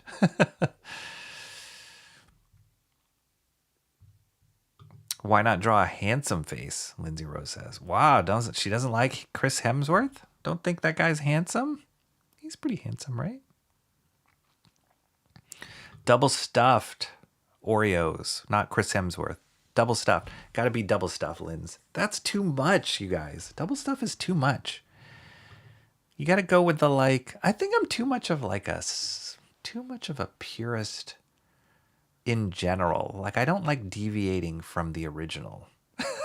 Even though I just said I loved Absolute Batman. But what was it? I was talking to somebody about what was the original? Oh, it was just I guess that's something different. Never mind. But yeah, I like the original Coke. I don't like the different kinds of Coke that they come up with. Or, yeah, I just said I like the peppermint Oreos. I'm contradicting myself. I think what it is I just don't like the golden Oreos. I'm trying to come up with all sorts of excuses of why I don't like them, that I'm a purist, but really I just don't like the golden one. I love the chocolate and the cream in the middle. And I think adding an extra layer of cream overpowers the amount of chocolate they have, or it's off balanced for me.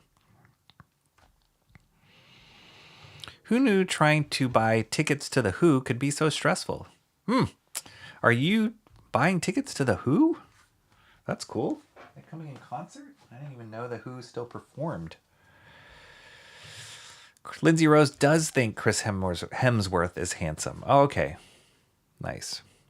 I think they're doing gritty take on the Woman of Tomorrow story, and yeah, she'll definitely be using weapons. Okay, that's what I thought. That's what I heard.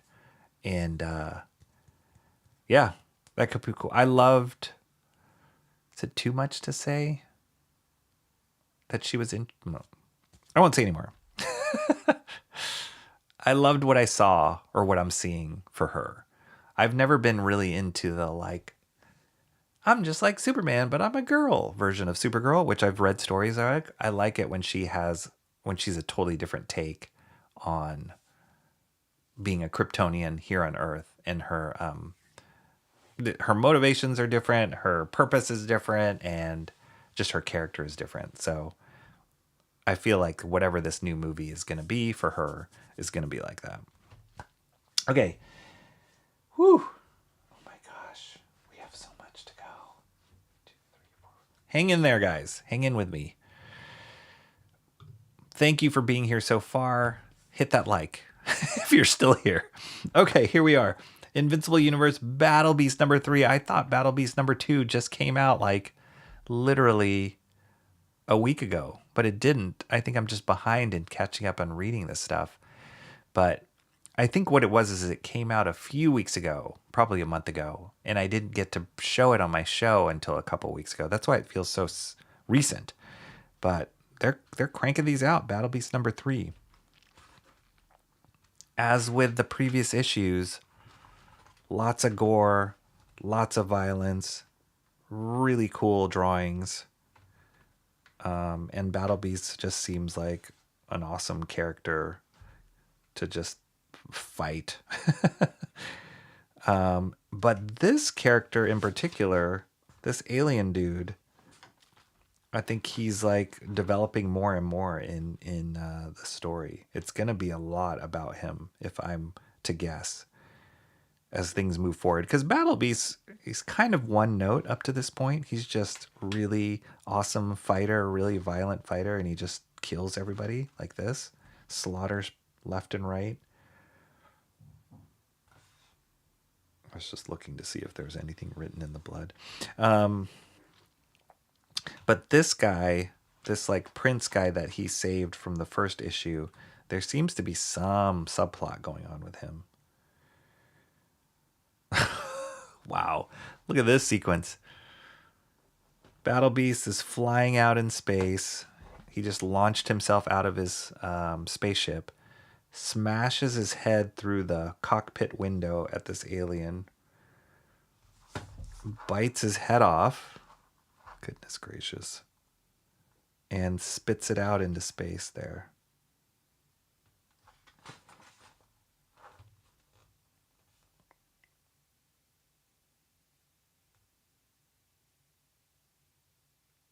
Did this alien just put himself in? Oh yeah, weird.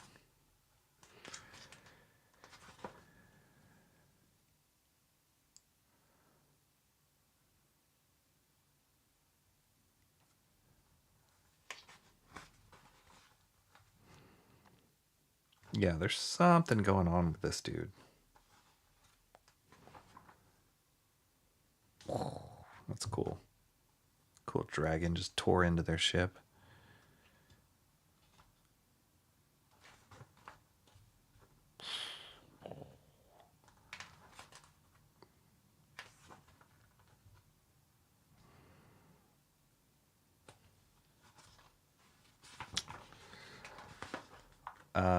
Cool.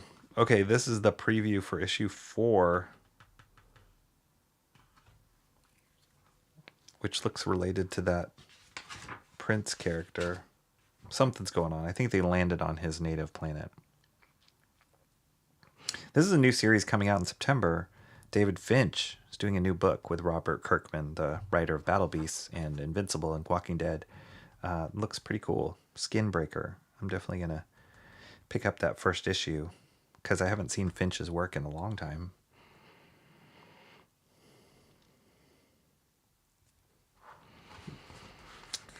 Cool.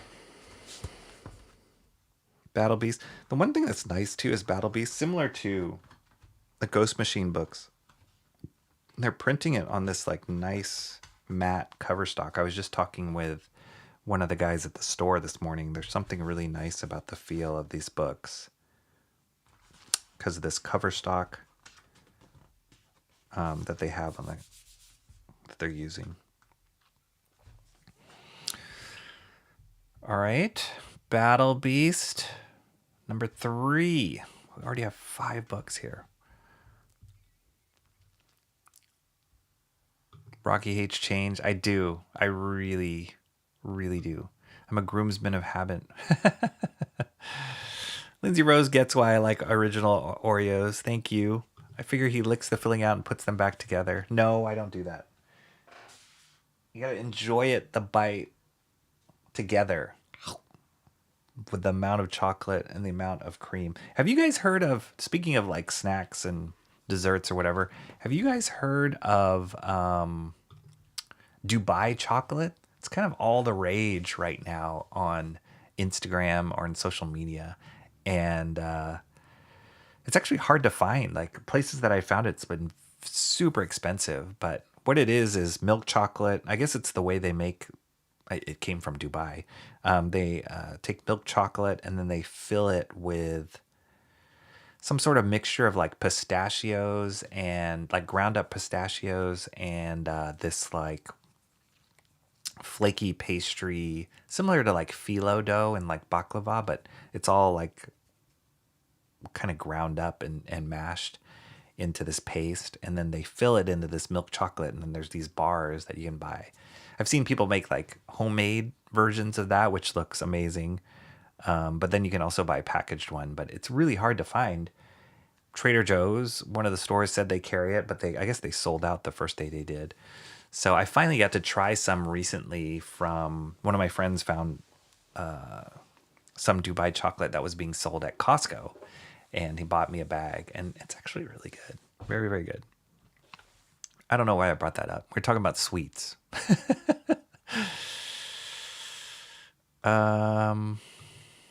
Lindsay Rose says, have I fallen in rank? Oh, is this the fans thing again? Let me look. I really don't know how this works, guys. All I know is Mark's Music Obsession is number 1 with 650 XP, and it's because he dropped it. He dropped a 10. That's why, guys. Dropped to $9.99. If you want to compete, that's how it works. No. How come I can't scroll down on this? Yeah, I can't scroll down beyond. I only see up to number 7. So on my side, it says Mark's Music Obsession is number 1. Lindsay Rose, number 2. Mo Biggs, number 3. Mr. Monkey Boy, number 4. Timmy Mellon, number 5. Art and Times Dayron, number 6. Comrade Sammy, number 7. And Emo Trash, number 8. I have no idea how it calculates that.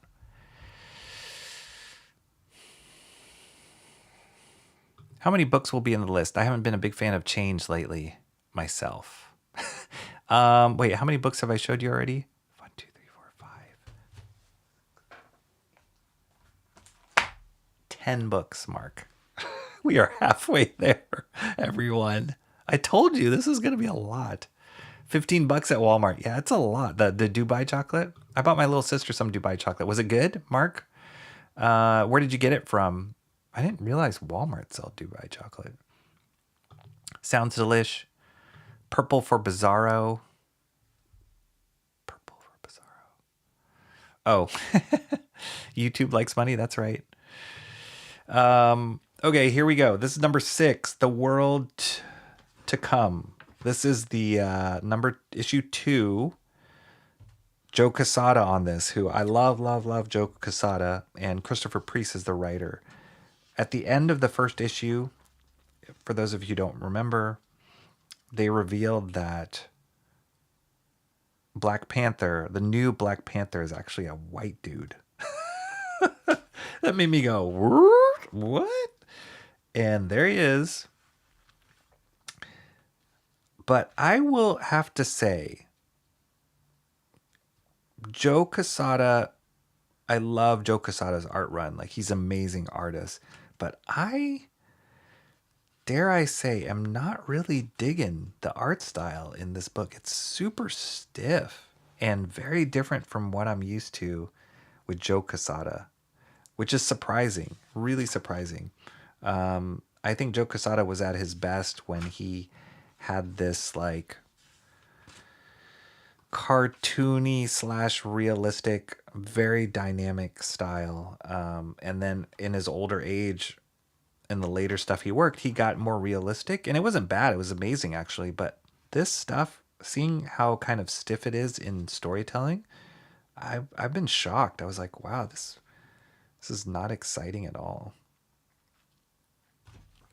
I also don't like the coloring on it that much. It feels super photo referenced. I don't know how much. I mean, that's got to be photo reference, right? These. I don't know how much Joe Quesada is using photo reference. Actually, that perspective looks way off. That car. But yeah, it just feels very different from what I've loved about his artwork in the past. Like, let me pull out this XO Man of War that he did, which is kind of the height of where he was. Hang on one second.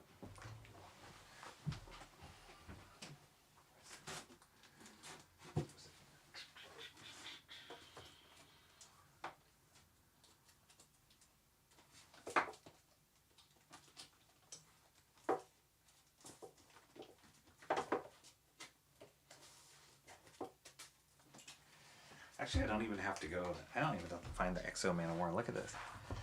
Like, this is still where Joe Quesada was like killing it.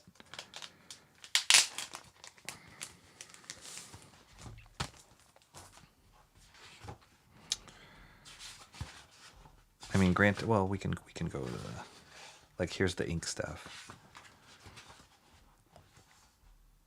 Like, that is incredible.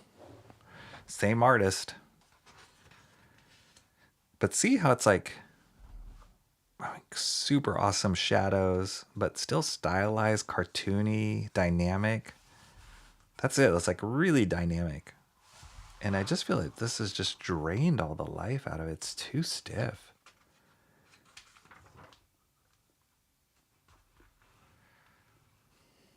Yeah. I don't know. I'm not feeling it. Which is sad. It's like, oh, Joe Quesada, he's back to drawing sequentials. Feels like he's storyboarding a movie or something. Like, that's, I don't know. See if I can find an equivalent. Like, even this kind of stuff that's like kind of static moments, just super dynamic. Like, you can tell he's looking at some sort of reference here for her face, but it's a really interesting face still. He embraced the cartooniness of comics. Like that. All this stuff.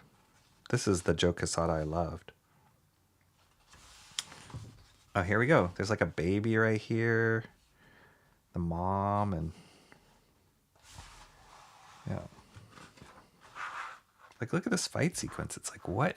I can't even make out. Or I don't even... it's not even, like, exciting. It's just kind of... yawn. I can't believe I'm saying that about Joe Quesada.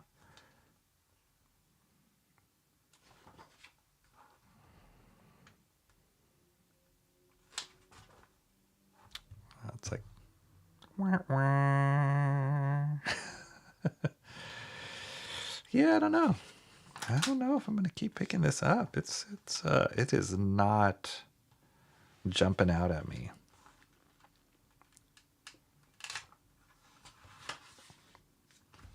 And it's kind of got me bummed out a little bit because he's starting his own company called I want to say it was like Amazing Comics. Like, he left Marvel. He was editor-in-chief for the longest time. Helped with a lot of, like, building a lot of stuff during the, like, Marvel movie craze. And he did a lot of cool stuff while he was there. And it was, like, revolutionary. He was an artist. He was in this, like, creative role or executive role. But he didn't get to do much work. He just did predominantly covers after that point because he was so busy with all the other stuff. Then he left Marvel and he announced he was starting his own company. I'm like, okay, we're going to get more Quesada. And then he does this book. And I'm like, what? Is this what your stuff is going to look like? So yeah, not too psyched about this one. We'll see if I pick up the next issue. World to Come #2, Joe Quesada.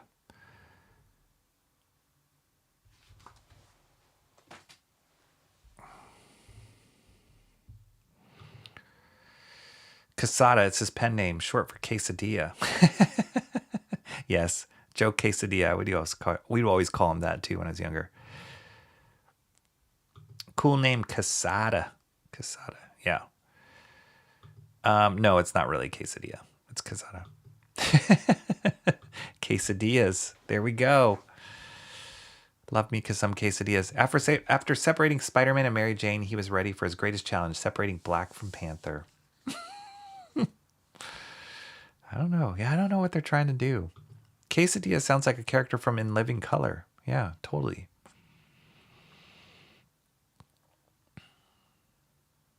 It's competent but not exciting. Yeah, it just sucks the life out of anything. Quesada's work was so dynamic. Like all of his stuff that he did. Sometimes it worked, sometimes it didn't, but you would never fault the guy for like being dynamic. I felt like it was like Todd McFarlane meets Mike Mignola. And both of those artists are incredible. So like to merge together as Joe Quesada was amazing. But I don't feel any of that stuff with what he's doing the artwork in. Joe Quesada, Cranberry Rangers. Fire Marshal Bill and his Quesadilla. Amazing Comics. Is there a point to naming your company an A word to get towards the front of the Diamond catalog without Diamond around? That is a good question. I know that in the 2000s, oh no, maybe it was even the late 90s, Mike Allred created a comic book company that he was producing some stuff. Mike Allred, the creator of Madman. And he called it AAA Pop Comics. And I think it was just to get at the top of the list. Cranberry Rangers say, Joe Quesada? Quesada is the worst. Really? What makes him the worst? He ruined baby good things at Marvel Comics, a cancer to classic Marvel characters. I hate all of his character work. Worst ideas ever. Garbage. Good thing he didn't write us Kitty Pryde story. Cranberry Rangers. Exactly. He's just terrible. Garbage. They shouldn't let him near a keyboard or writing pad again. Well, I thought that as the artist on that series, I don't think he wrote it. I think Christopher Priest wrote that book, the book he's working on now. But as the artist, I was super excited. But yeah, it's not looking good. Okay. Let it out, Cran. Let it out. Okay, so here's the first new book that came out this week. This artist, Ludo Lullaby. The reason why I picked up this book is this artist was the artist on Battle Chasers. So Battle Chasers was a book created by Joe Madureira, who he was like the youngest superstar at Marvel Comics in the 2000s. He worked on Deadpool and then became the regular artist on X-Men and then just skyrocketed from there. Then he left, went to Image Comics, and launched his own series called Battle Chasers.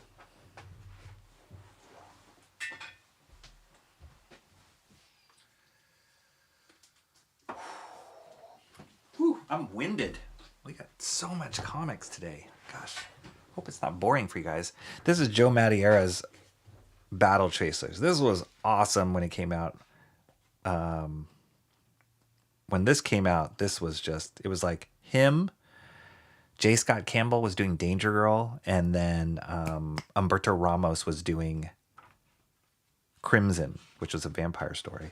But Joe Madureira doing this like Final Fantasy superhero stuff was so cool, really cool. It still is really cool.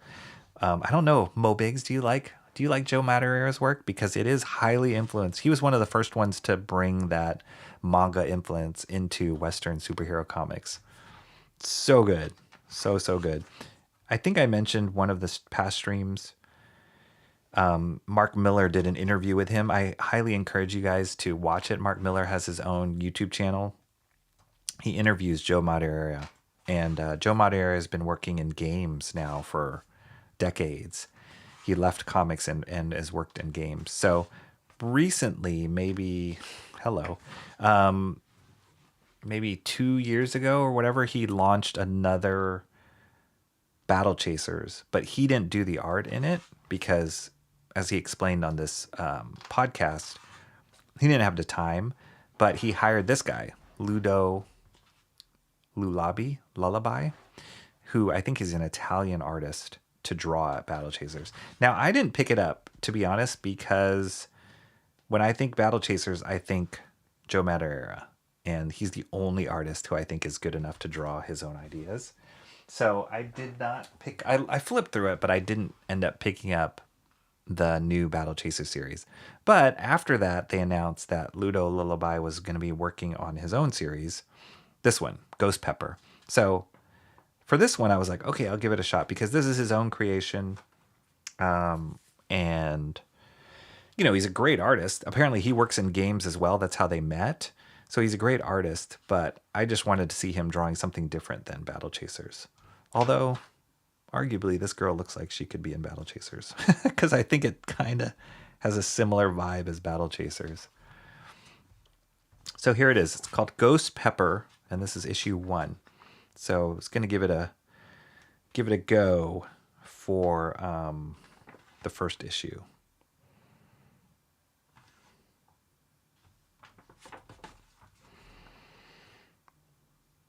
But yeah, you can see it has that like manga influence in here. It does feel like video game influence too.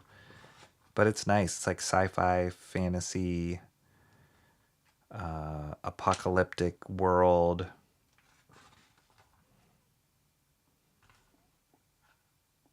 It's cool. The art's fun.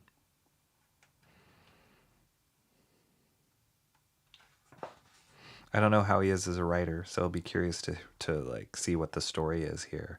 But these are cool concepts.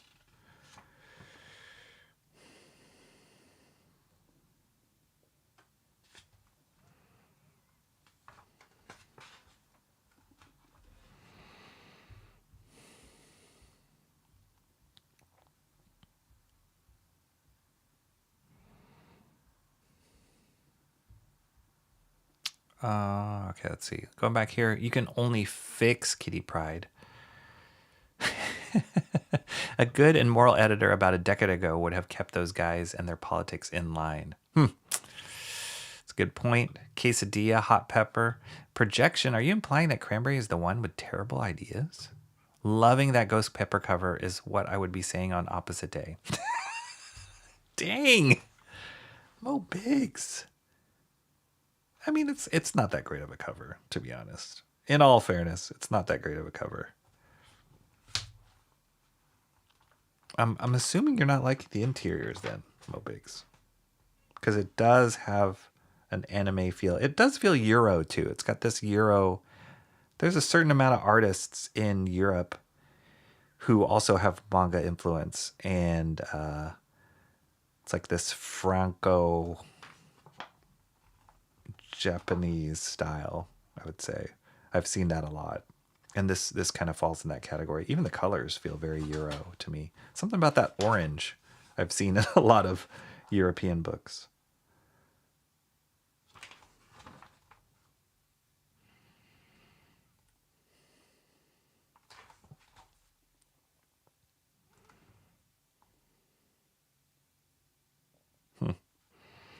It's like lanky robot. It's got a Gundam kind of feel to it.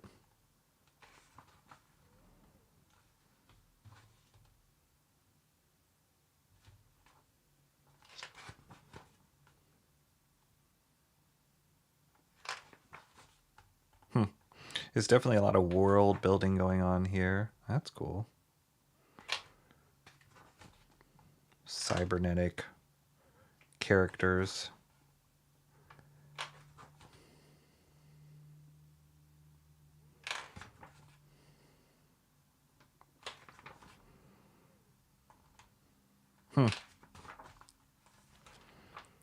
Yeah, we'll see. I'm on the fence a little bit. I'm on the fence about this art. It's cool. It's good. But it's not like, oh.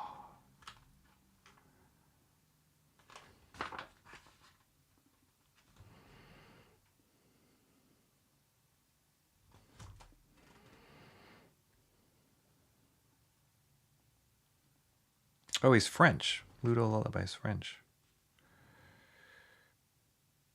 He's worked on Airship Syndicate, which is the name. I'm just reading here his like letter here. Airship Syndicate is Joe Mad's company, his game company. So that's how he's worked. Had the honor of continuing the Battle Chasers saga, and most recently I got to draw an issue of Transformers. Oh, that's right.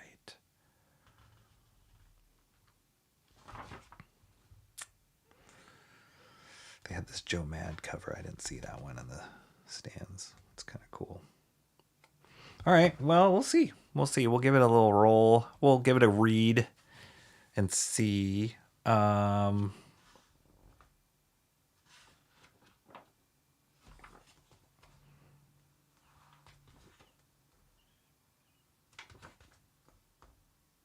I'm on the fence about it.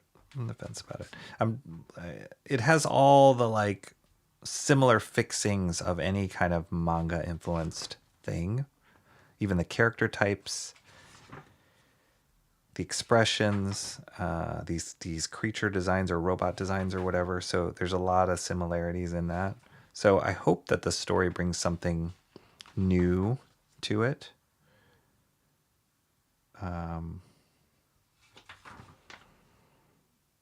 Otherwise, just looking at it kind of gives me that same feeling of like, oh yeah, I've seen this before. But yeah, always got to give it a try. Issue 1, Ghost Pepper, Ludo Lullaby. Joe, please do some character redefining work on Kitty Pryde, please. Invigorate and boundary break her like you do all the other characters you touch. Dang. I don't love it, but it's usually okay-ish with a few cringe panels now and then. Specifically the line of fixing Kitty. I like the coloring on Battle Chasers, Mo Big says. Wow, is that a positive comment? Usually okay-ish with a few cringe panels now and then. Yeah, the coloring is good. And according to this interview with Joe Mad, he paid his colorers well. Really well. I believe it was Liquid. Liquid Christian Leitner. I've seen his name before. He did a lot of coloring on Stephen Platt's stuff. Stephen Platt's original series. What was that called?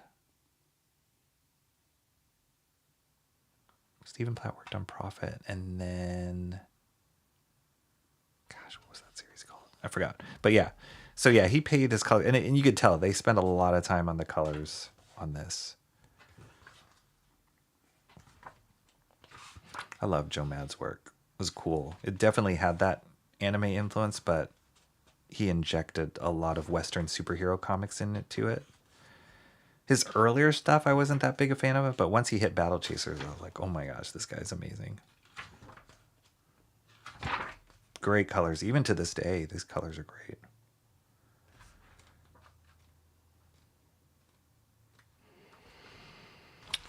Okay.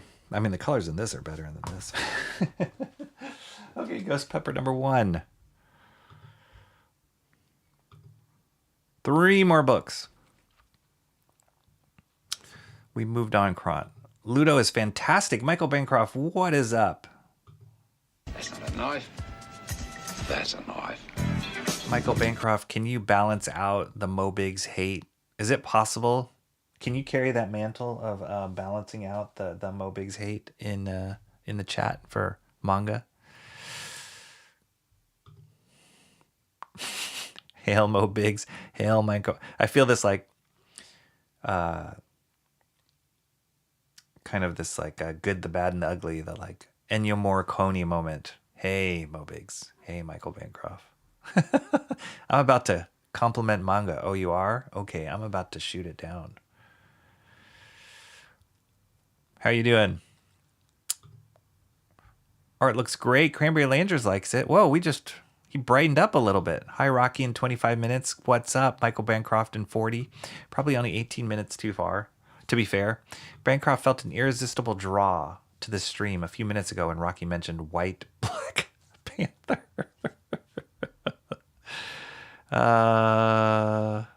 Nice.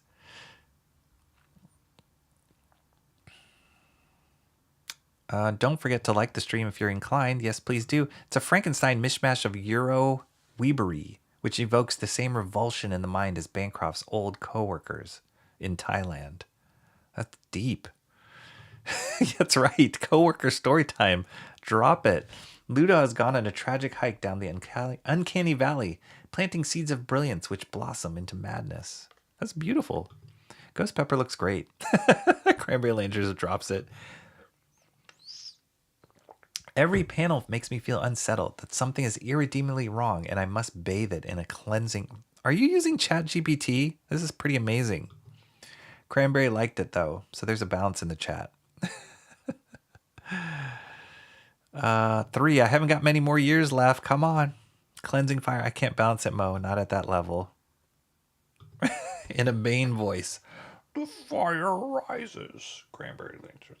Okay, this one was kind of an off the beaten path book called Endless Night by Mad Cave Studios. I don't read much from Mad Cave, and I'm still trying to figure out what they're about.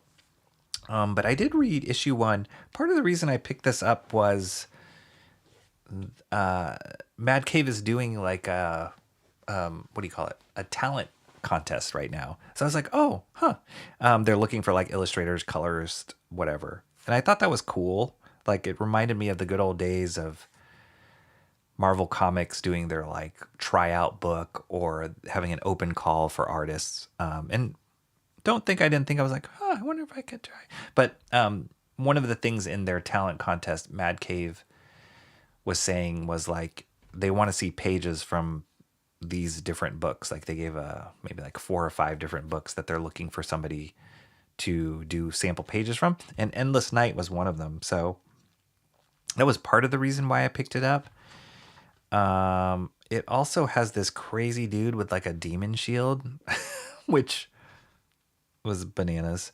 So the idea in Endless Night was like there is this clock, a demon clock that kills people, and there's this like cabal of cloaked forces that run the world, and they're trying to kill this one person who's gonna like foil their plans. So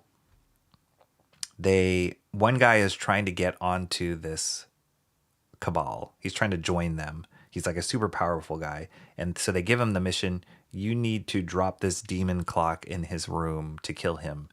And then you can be part of our group. So he does, but then the guy who was in, this is all happened in the first issue. The guy who was supposed to be killed is like, there's something weird going on. So he leaves his hotel room. The person in the hotel goes to check what's going on. He's like, hey, I hear this clock sound. And this clock comes out and like slaughters the dude. And then all hell breaks loose. So there's this ancient battle going on. This guy is there to like combat the forces of evil, I think. But he has this crazy shield. It's wild. It's wild. It's got this supernatural vibe to it. But some of the concepts were kind of cool, kind of interesting. And it also just, as I'm trying to, it's just nice to see like non-mainstream stuff, what different companies like Mad Cave has been out for a while, and they've been putting out consistent books, and they're definitely trying to do the like non-superhero approach to stuff. So it's kind of cool to see what it is they're about, and this is one of their main books. So the artist on this is Tom Derenick. Not super familiar with his work. I like the cover. It's a great cover.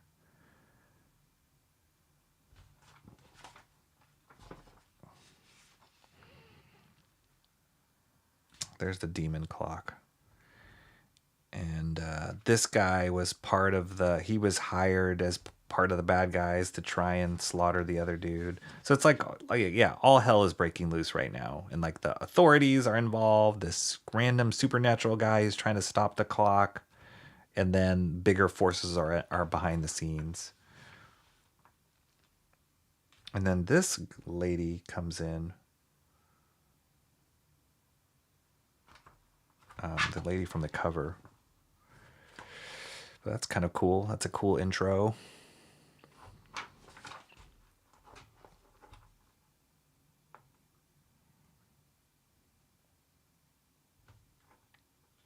It's like Matrixy kind of feel. There's this huge demon shield. There's something crazy about that I love.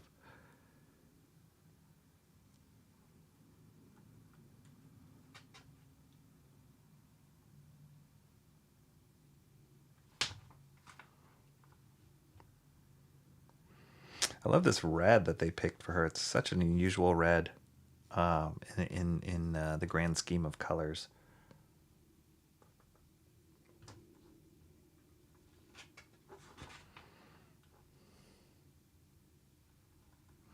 Yeah, she's just kicking all sorts of butt.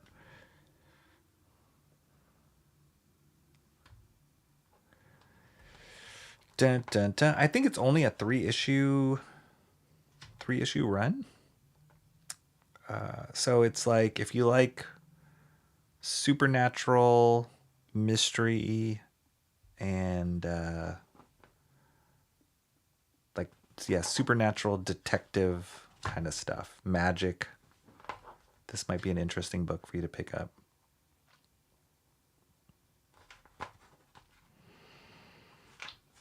This looks creepy. I don't know what this is. Preview for another stuff. So yeah, Mad Cave, I don't know. They do a lot of like, it seems like horror. They have horror vibes to their books. They have picked up some of these licensed properties like Dick Tracy, Gotcha Man. So yeah. They released this recently. Pop Kill, I think did pretty well for them.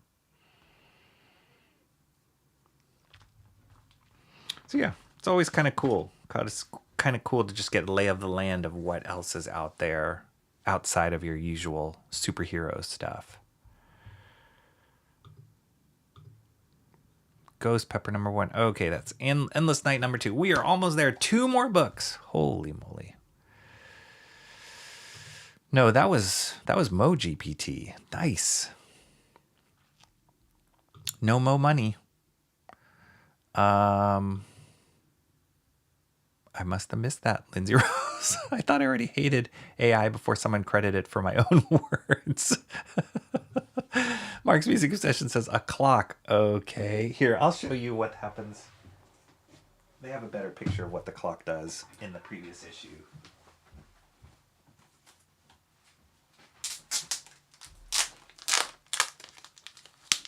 This was issue 1. See, I get these things so that you guys don't have to if you don't want to. Okay. There's the like cabal right there. Oops.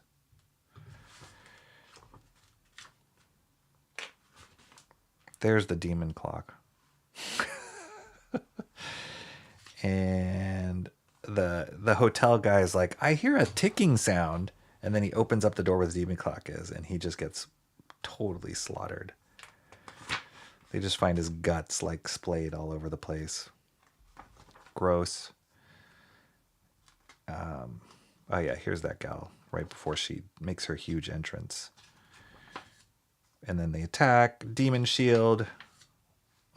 Like a battering ram. That's pretty fun. And then that's right before issue 2 started. So yeah, crazy. Crazy, right? I don't know how you would pitch this. There's a demon clock and a demon shield and comics. Okay. 2 more books. The title Endless Night brings to mind our future under AI, while Ghost Pepper merely presented the case for why mankind deserves it. Wow, that's deep. Money for your words, Mo. Mo, I shouldn't be surprised there's a credit card emoji, but I kind of am. Storyline sounds cool. Lindsay Rose says, yeah, it's different. 2 more comics. Super Show undersold this, right? Right? Okay. This one is kind of cool. Why? I have no idea what it's about. Why did I pick it up? Jay Lee is doing the art on this. We've talked about Jay Lee before on my show. Jay Lee has gone through a huge transformation in his career, in his comics career, and now he pretty much just does covers like this. This covers. I find Jay Lee's covers are always like really striking, super elegant, and just like beautiful. I believe this is his either wife or girlfriend. She does like the coloring on it. Excellent job. Like he's just hit it at another level. But this book, he is doing the artwork inside too, which is awesome. So it's called This Ends Tonight. This was advertised, I want to say, probably like a year or so ago. And I forgot all about it. But it's really cool to see sequential art from Jay Lee once again.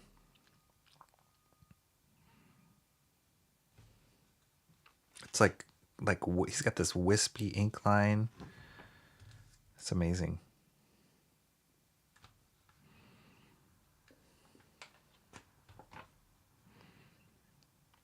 Yeah, Jay Lee does the art, and then June Chung is doing the colors on this. That's awesome. Jay Lee's stuff is just all about like style. Like his artwork just oozes style. I don't know, what is this crazy weapon? I don't even know what the pitch is for this story. It feels like a Thelma and Louise kind of story of like assassins. Goodness. Ugh. Oh, she's got elf ears. That's cool. Jay Lee also does killer profiles, like side views. Does that a lot on his covers, if you'll notice the covers that he does.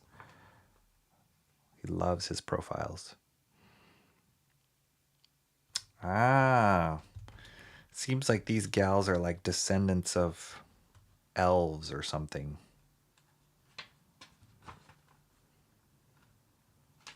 This is cool. Very cool.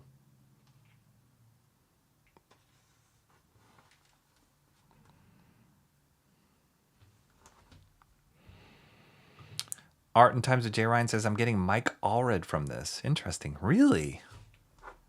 Mike Allred. Huh. I wonder why. What about his Mike Allred? Like Mike Allred has like a thicker line, less wispy. Jay Lee's characters often they're like edgy, have really hard angles. Wow, this story is going crazy.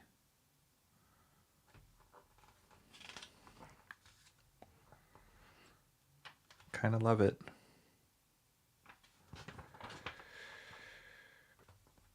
This was another series he worked on that I never picked up. I'm waiting for the trade on this one. It looks like it's coming out soon. I don't know what is going on there.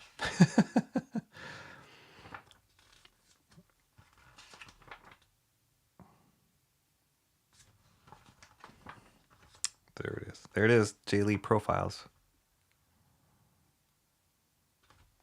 It's cool. This Ends Tonight sounds like the story of a time Rocky began yapping very early in the morning. This Ends Tonight. I love it. Very eye-catching, Mo Big says. He's reinvigorating himself. Reinventing and invigorating himself. Go look at Red Rocket 7. I have seen Red Rocket 7. Mike Allred has a lot bolder line, like almost like a magnet, like a thick magnet around his characters. They feel like cut out shrinky dinks. I often find Mike Allred stuff looks like. It's a lot cleaner. Jay Lee has more of like a expressive like this stuff. This actually reminds me of Paul Pope a little bit, how like expressive the brush lines are, the brushwork is. It's like really, you know, but it's a background. I mean, the incredible thing with Jay Lee's work is how much it's evolved over the time, over the years. Yeah, this kind of dry brushwork. Red Rocket 7, really? Yeah, I don't see that. And Mike Allred stuff is often really like tongue in cheek too, just kind of goofy, comedic. This is really dark. Something dark's going on here. The layouts, the energy. Okay. Great raining. Looks great. I love the panel designs. Yeah. Not the art, but the feel. Page design. Okay. I can see that. Like these kind of different panels. Like not in the normal grid. Yeah, I can see that. There's another Batman book I have. Let me...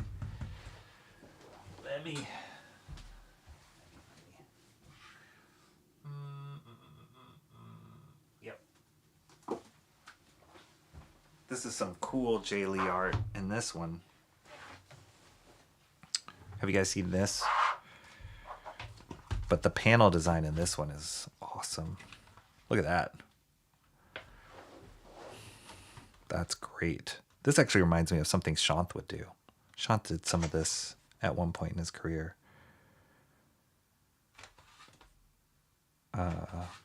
Like this, that's great.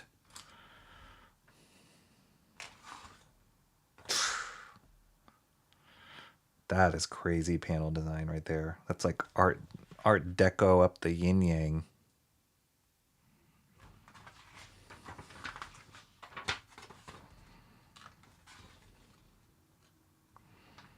This is awesome.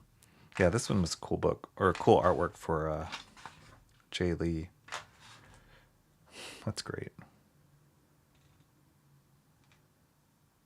I love seeing his ink work too. Beautiful, beautiful ink work. Just simplicity of line, and then like hits it with some hard graphic shadows.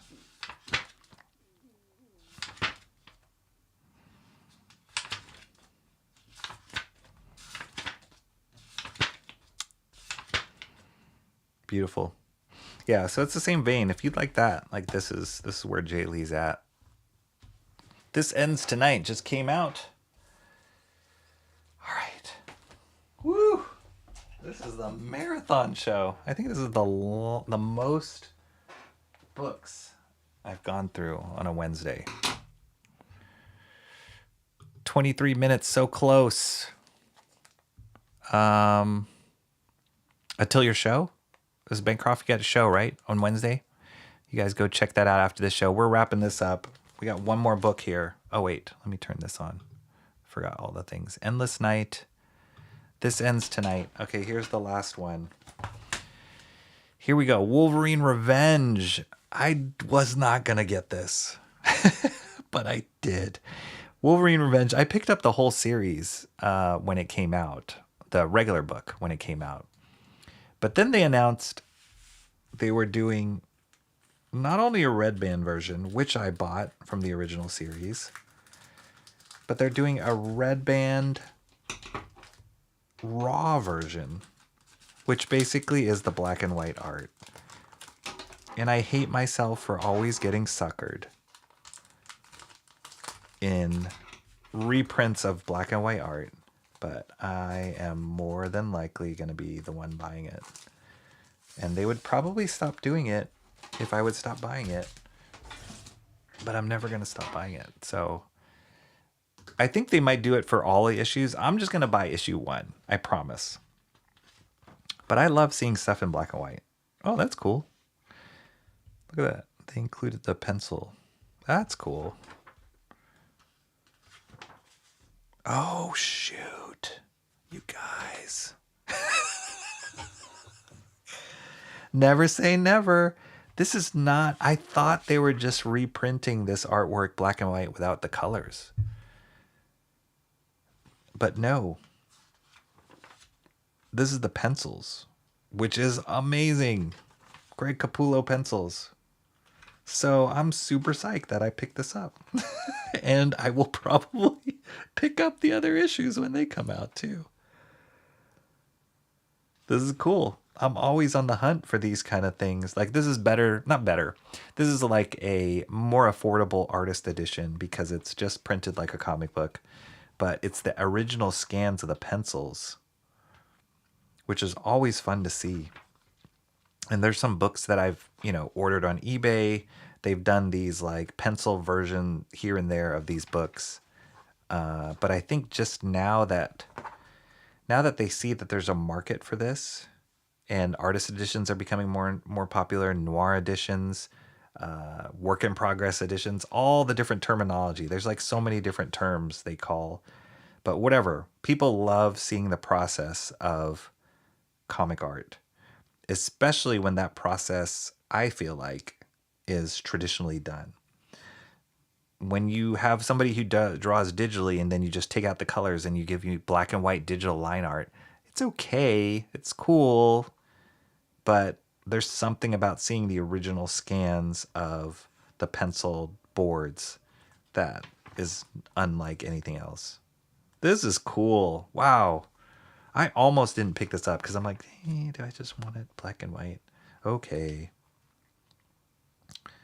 Yeah, I wasn't expecting this at all. I love it. So cool.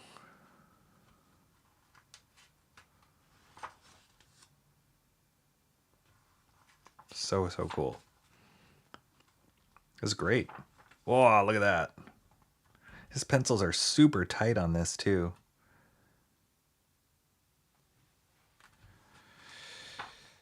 Oh, they're going to do it for every issue. Dang it.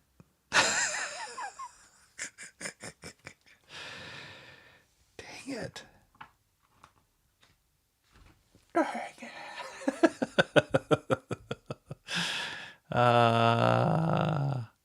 Mark's Music Session says we have a Shrinky Dink reference. Now it's a super stream.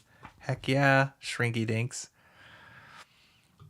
Cranberry Ledger says, I usually love Jay Lee's work. I love that one, that Batman Superman. Yeah, it's really amazing. I do know that Batman Superman graphic novel. See, the energy is completely different. Art Deco and heavy. Oppressive even. Okay, I see it. I totally see it. Promise, he says. His glee is contagious. Promise. Broken. There you go. If it was what I thought it was, here, I'll show you guys one more thing.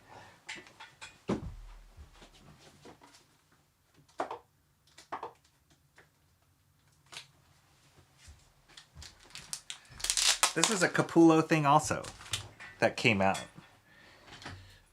a while ago, maybe about a year ago, and they called it Unplugged. So he drew this issue of Batman Spawn, and it's unplugged, and this is what I thought it was going to be like. Just like the inked work. Not even scanned from the, like where you can see all the mistakes and stuff like that. Because that's different. It's just like, they just took out the colors, but it's still like clean ink work. So I thought it was going to be like this, which is cool. It's still cool. But for me, when I see bits of the process, the mistakes, the corrections, the paste ups, like that's what gets me super excited. As far as just artwork. I mean, this is cool. And that's why I was like, yeah, I'll buy a first issue of this. But am I going to buy the whole series again? Just the black and white? And it would look like this. Greg Capullo. It's great. But to see the pencils, that's cool. That's really cool. Why don't they just call it the pencil version? Red Band Raw is so vague. Everything has like a code name. Noir edition, work in progress edition, all these kind of fancy names. If you just said pencils, more people will understand. And it's in a poly bag, so you can't even open it and look in it. So I almost passed up on this, but this is awesome. This is really good. Very cool. All right, that's going to be the last one. Woo! We did it. That's going to be the last one on the list. All right, for those of you still in the chat, last bits of few minutes that we have here in the chat, drop in the chat which one was your favorite out of this list, and I will catch up on your guys' comments while you do that. But drop in the chat. I wish I could make a poll, but I can't make a poll of 10 books. And if I tried to break it up, it would get too confusing. So forget about it. Just let me know. I'll leave this here. Just let me know in the chat which one was your favorite. Timmy Mello says, love pencils. There you go, Timmy Mello. Rabbit hole groomsman. I love this concept, like going to the bakery and buying uncooked dough.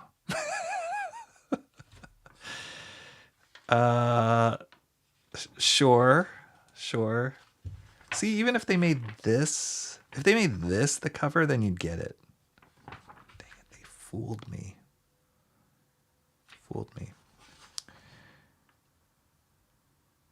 Red Band Raw.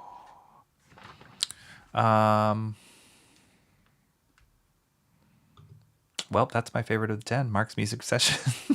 It took us 5 hours to get to the favorite book. I mean, if I had to pick, this is also my favorite of the 10. Because it was such a pleasant surprise. It's one thing to see pencils of stuff. It's another thing to see the complete pencils of a whole book. That doesn't happen. I mean, it happens more now because there's a market for publishing this kind of stuff. But in the past, it was harder to find complete books of pencils or even complete books of all the artwork because people would sell the artwork at cons or at fairs and they'd be missing pages in it. So I think when you make the art knowing that you're going to have a full-on pencil version, then you'll do great scans of them or you'll keep the artwork so that you can assemble it in the future.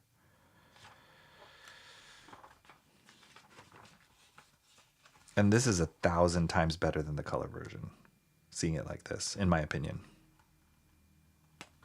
Dang it.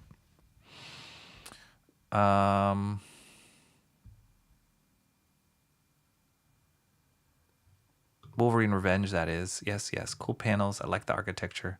The paper, the staples. The Take My Money meme from Rocky. Yes.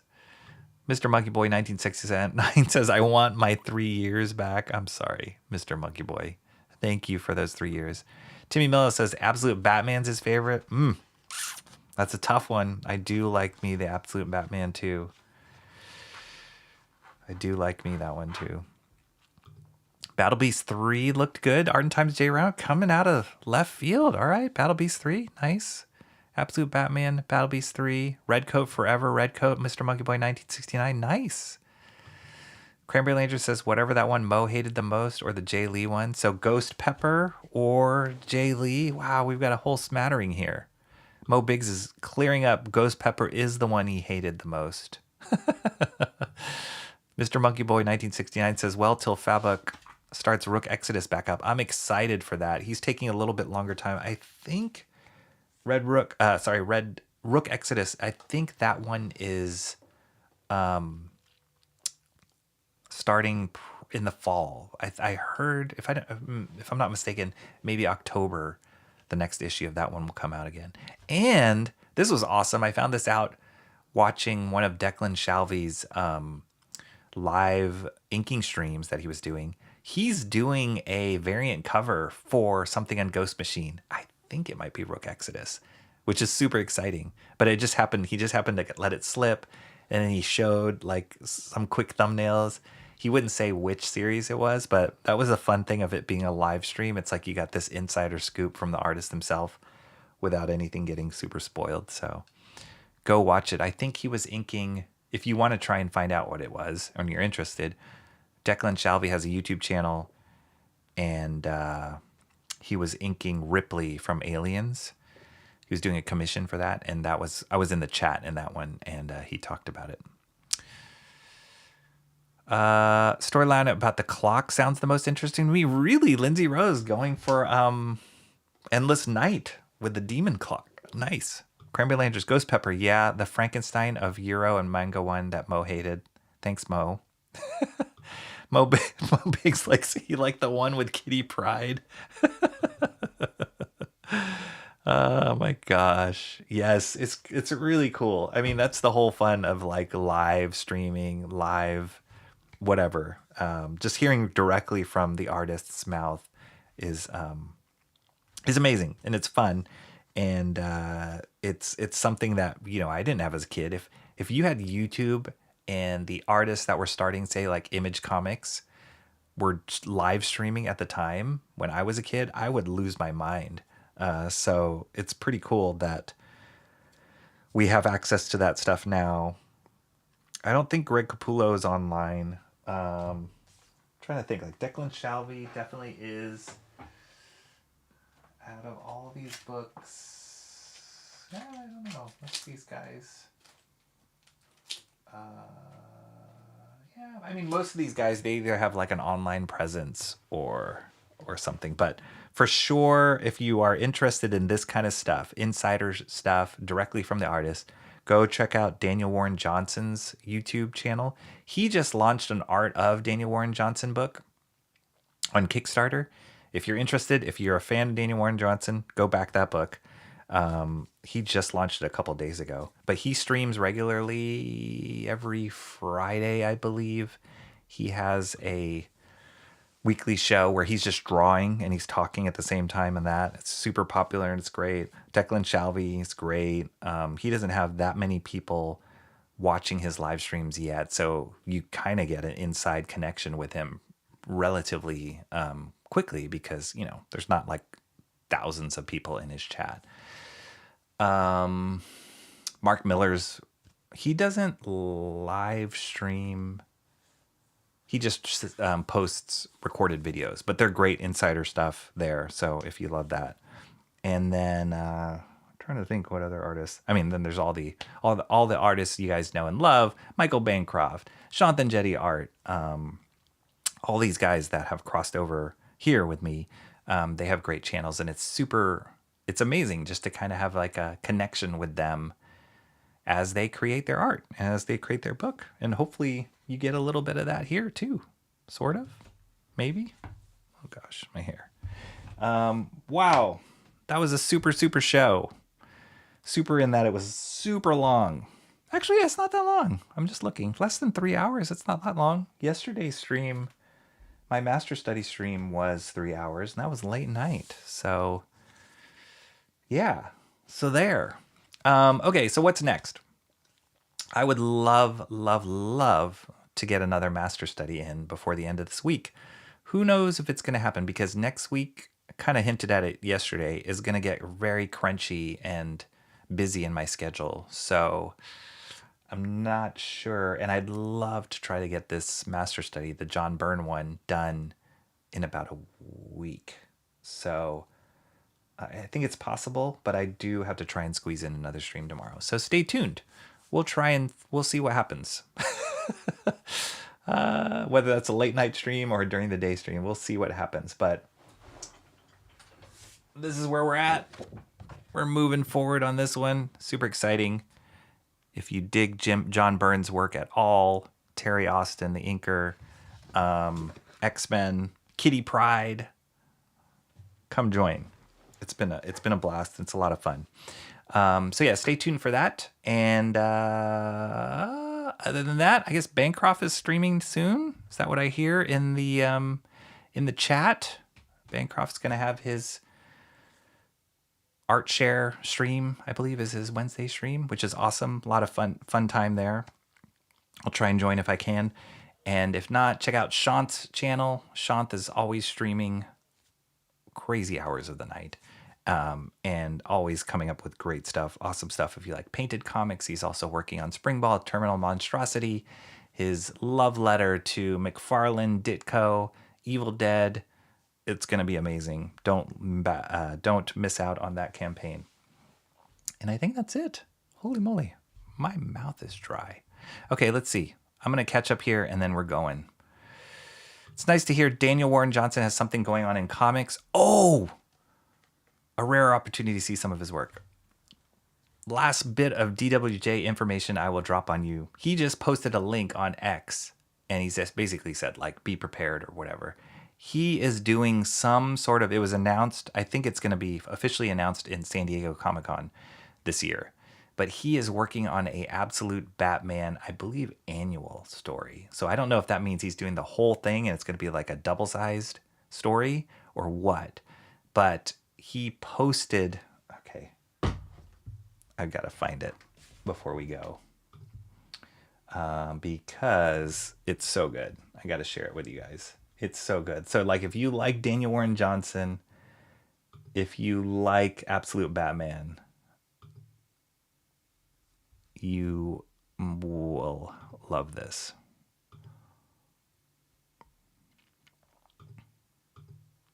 Look at that image. Oh, it's kind of cropped weird on this. But this is Daniel Warren Johnson doing Absolute Batman. Who knows what that story is going to be back? I have no idea. Is that like the KKK? What is going on? But DWJ drawing Absolute Batman, get out of town. That's going to be awesome. So yeah, check that out. That should be announced, I believe, at San Diego Comic-Con. Jim Lee kind of started streaming again. He streams on Twitch, I think is what he does. And that's cool. Jim Lee's great. He's a legend, and he still draws amazing. We've been looking at his Hush 2 stuff, and it's amazing. So go follow that. You could ink that Wolverine book you just bought for a master study. Looks like the publisher forgot to have that done. I could. I don't know. I don't totally connect with Capullo. I like Capullo a lot. I don't totally connect with it. Like, I'm like, Yeah, I got plenty to do. Don't worry. If it's going to be a late night, send me a time at least. Okay, Mark, I'll let you know next time. You deserve that for the very least. You deserve to know the time. I'll let you know if I know. Sometimes I don't know. An inky eyeball. That's right. Crunchy week sounds repulsive. Kitty Pryde, an impeccable character. No pizza live in a while. Yeah, Sean's been focusing on his art stuff more than Pizza Live, and I know Pizza Live takes a lot of work. Like if you haven't guessed, he has to do a lot of prep to get Pizza Live set, and also find the right movies that he can stream for free. Blah blah blah. He does all the sound effects stuff and the imagery, so it takes a lot of work. But it has been a bummer that hasn't been one live. Dang it, Rocky! Right as I get back, Pizza Medi. Oh, Pizza Medi. I backed something that Pizza Medi did. He was doing like a newsprint. Something, printing comics on newsprint, which looks awesome. So I backed it because I want to see the sample.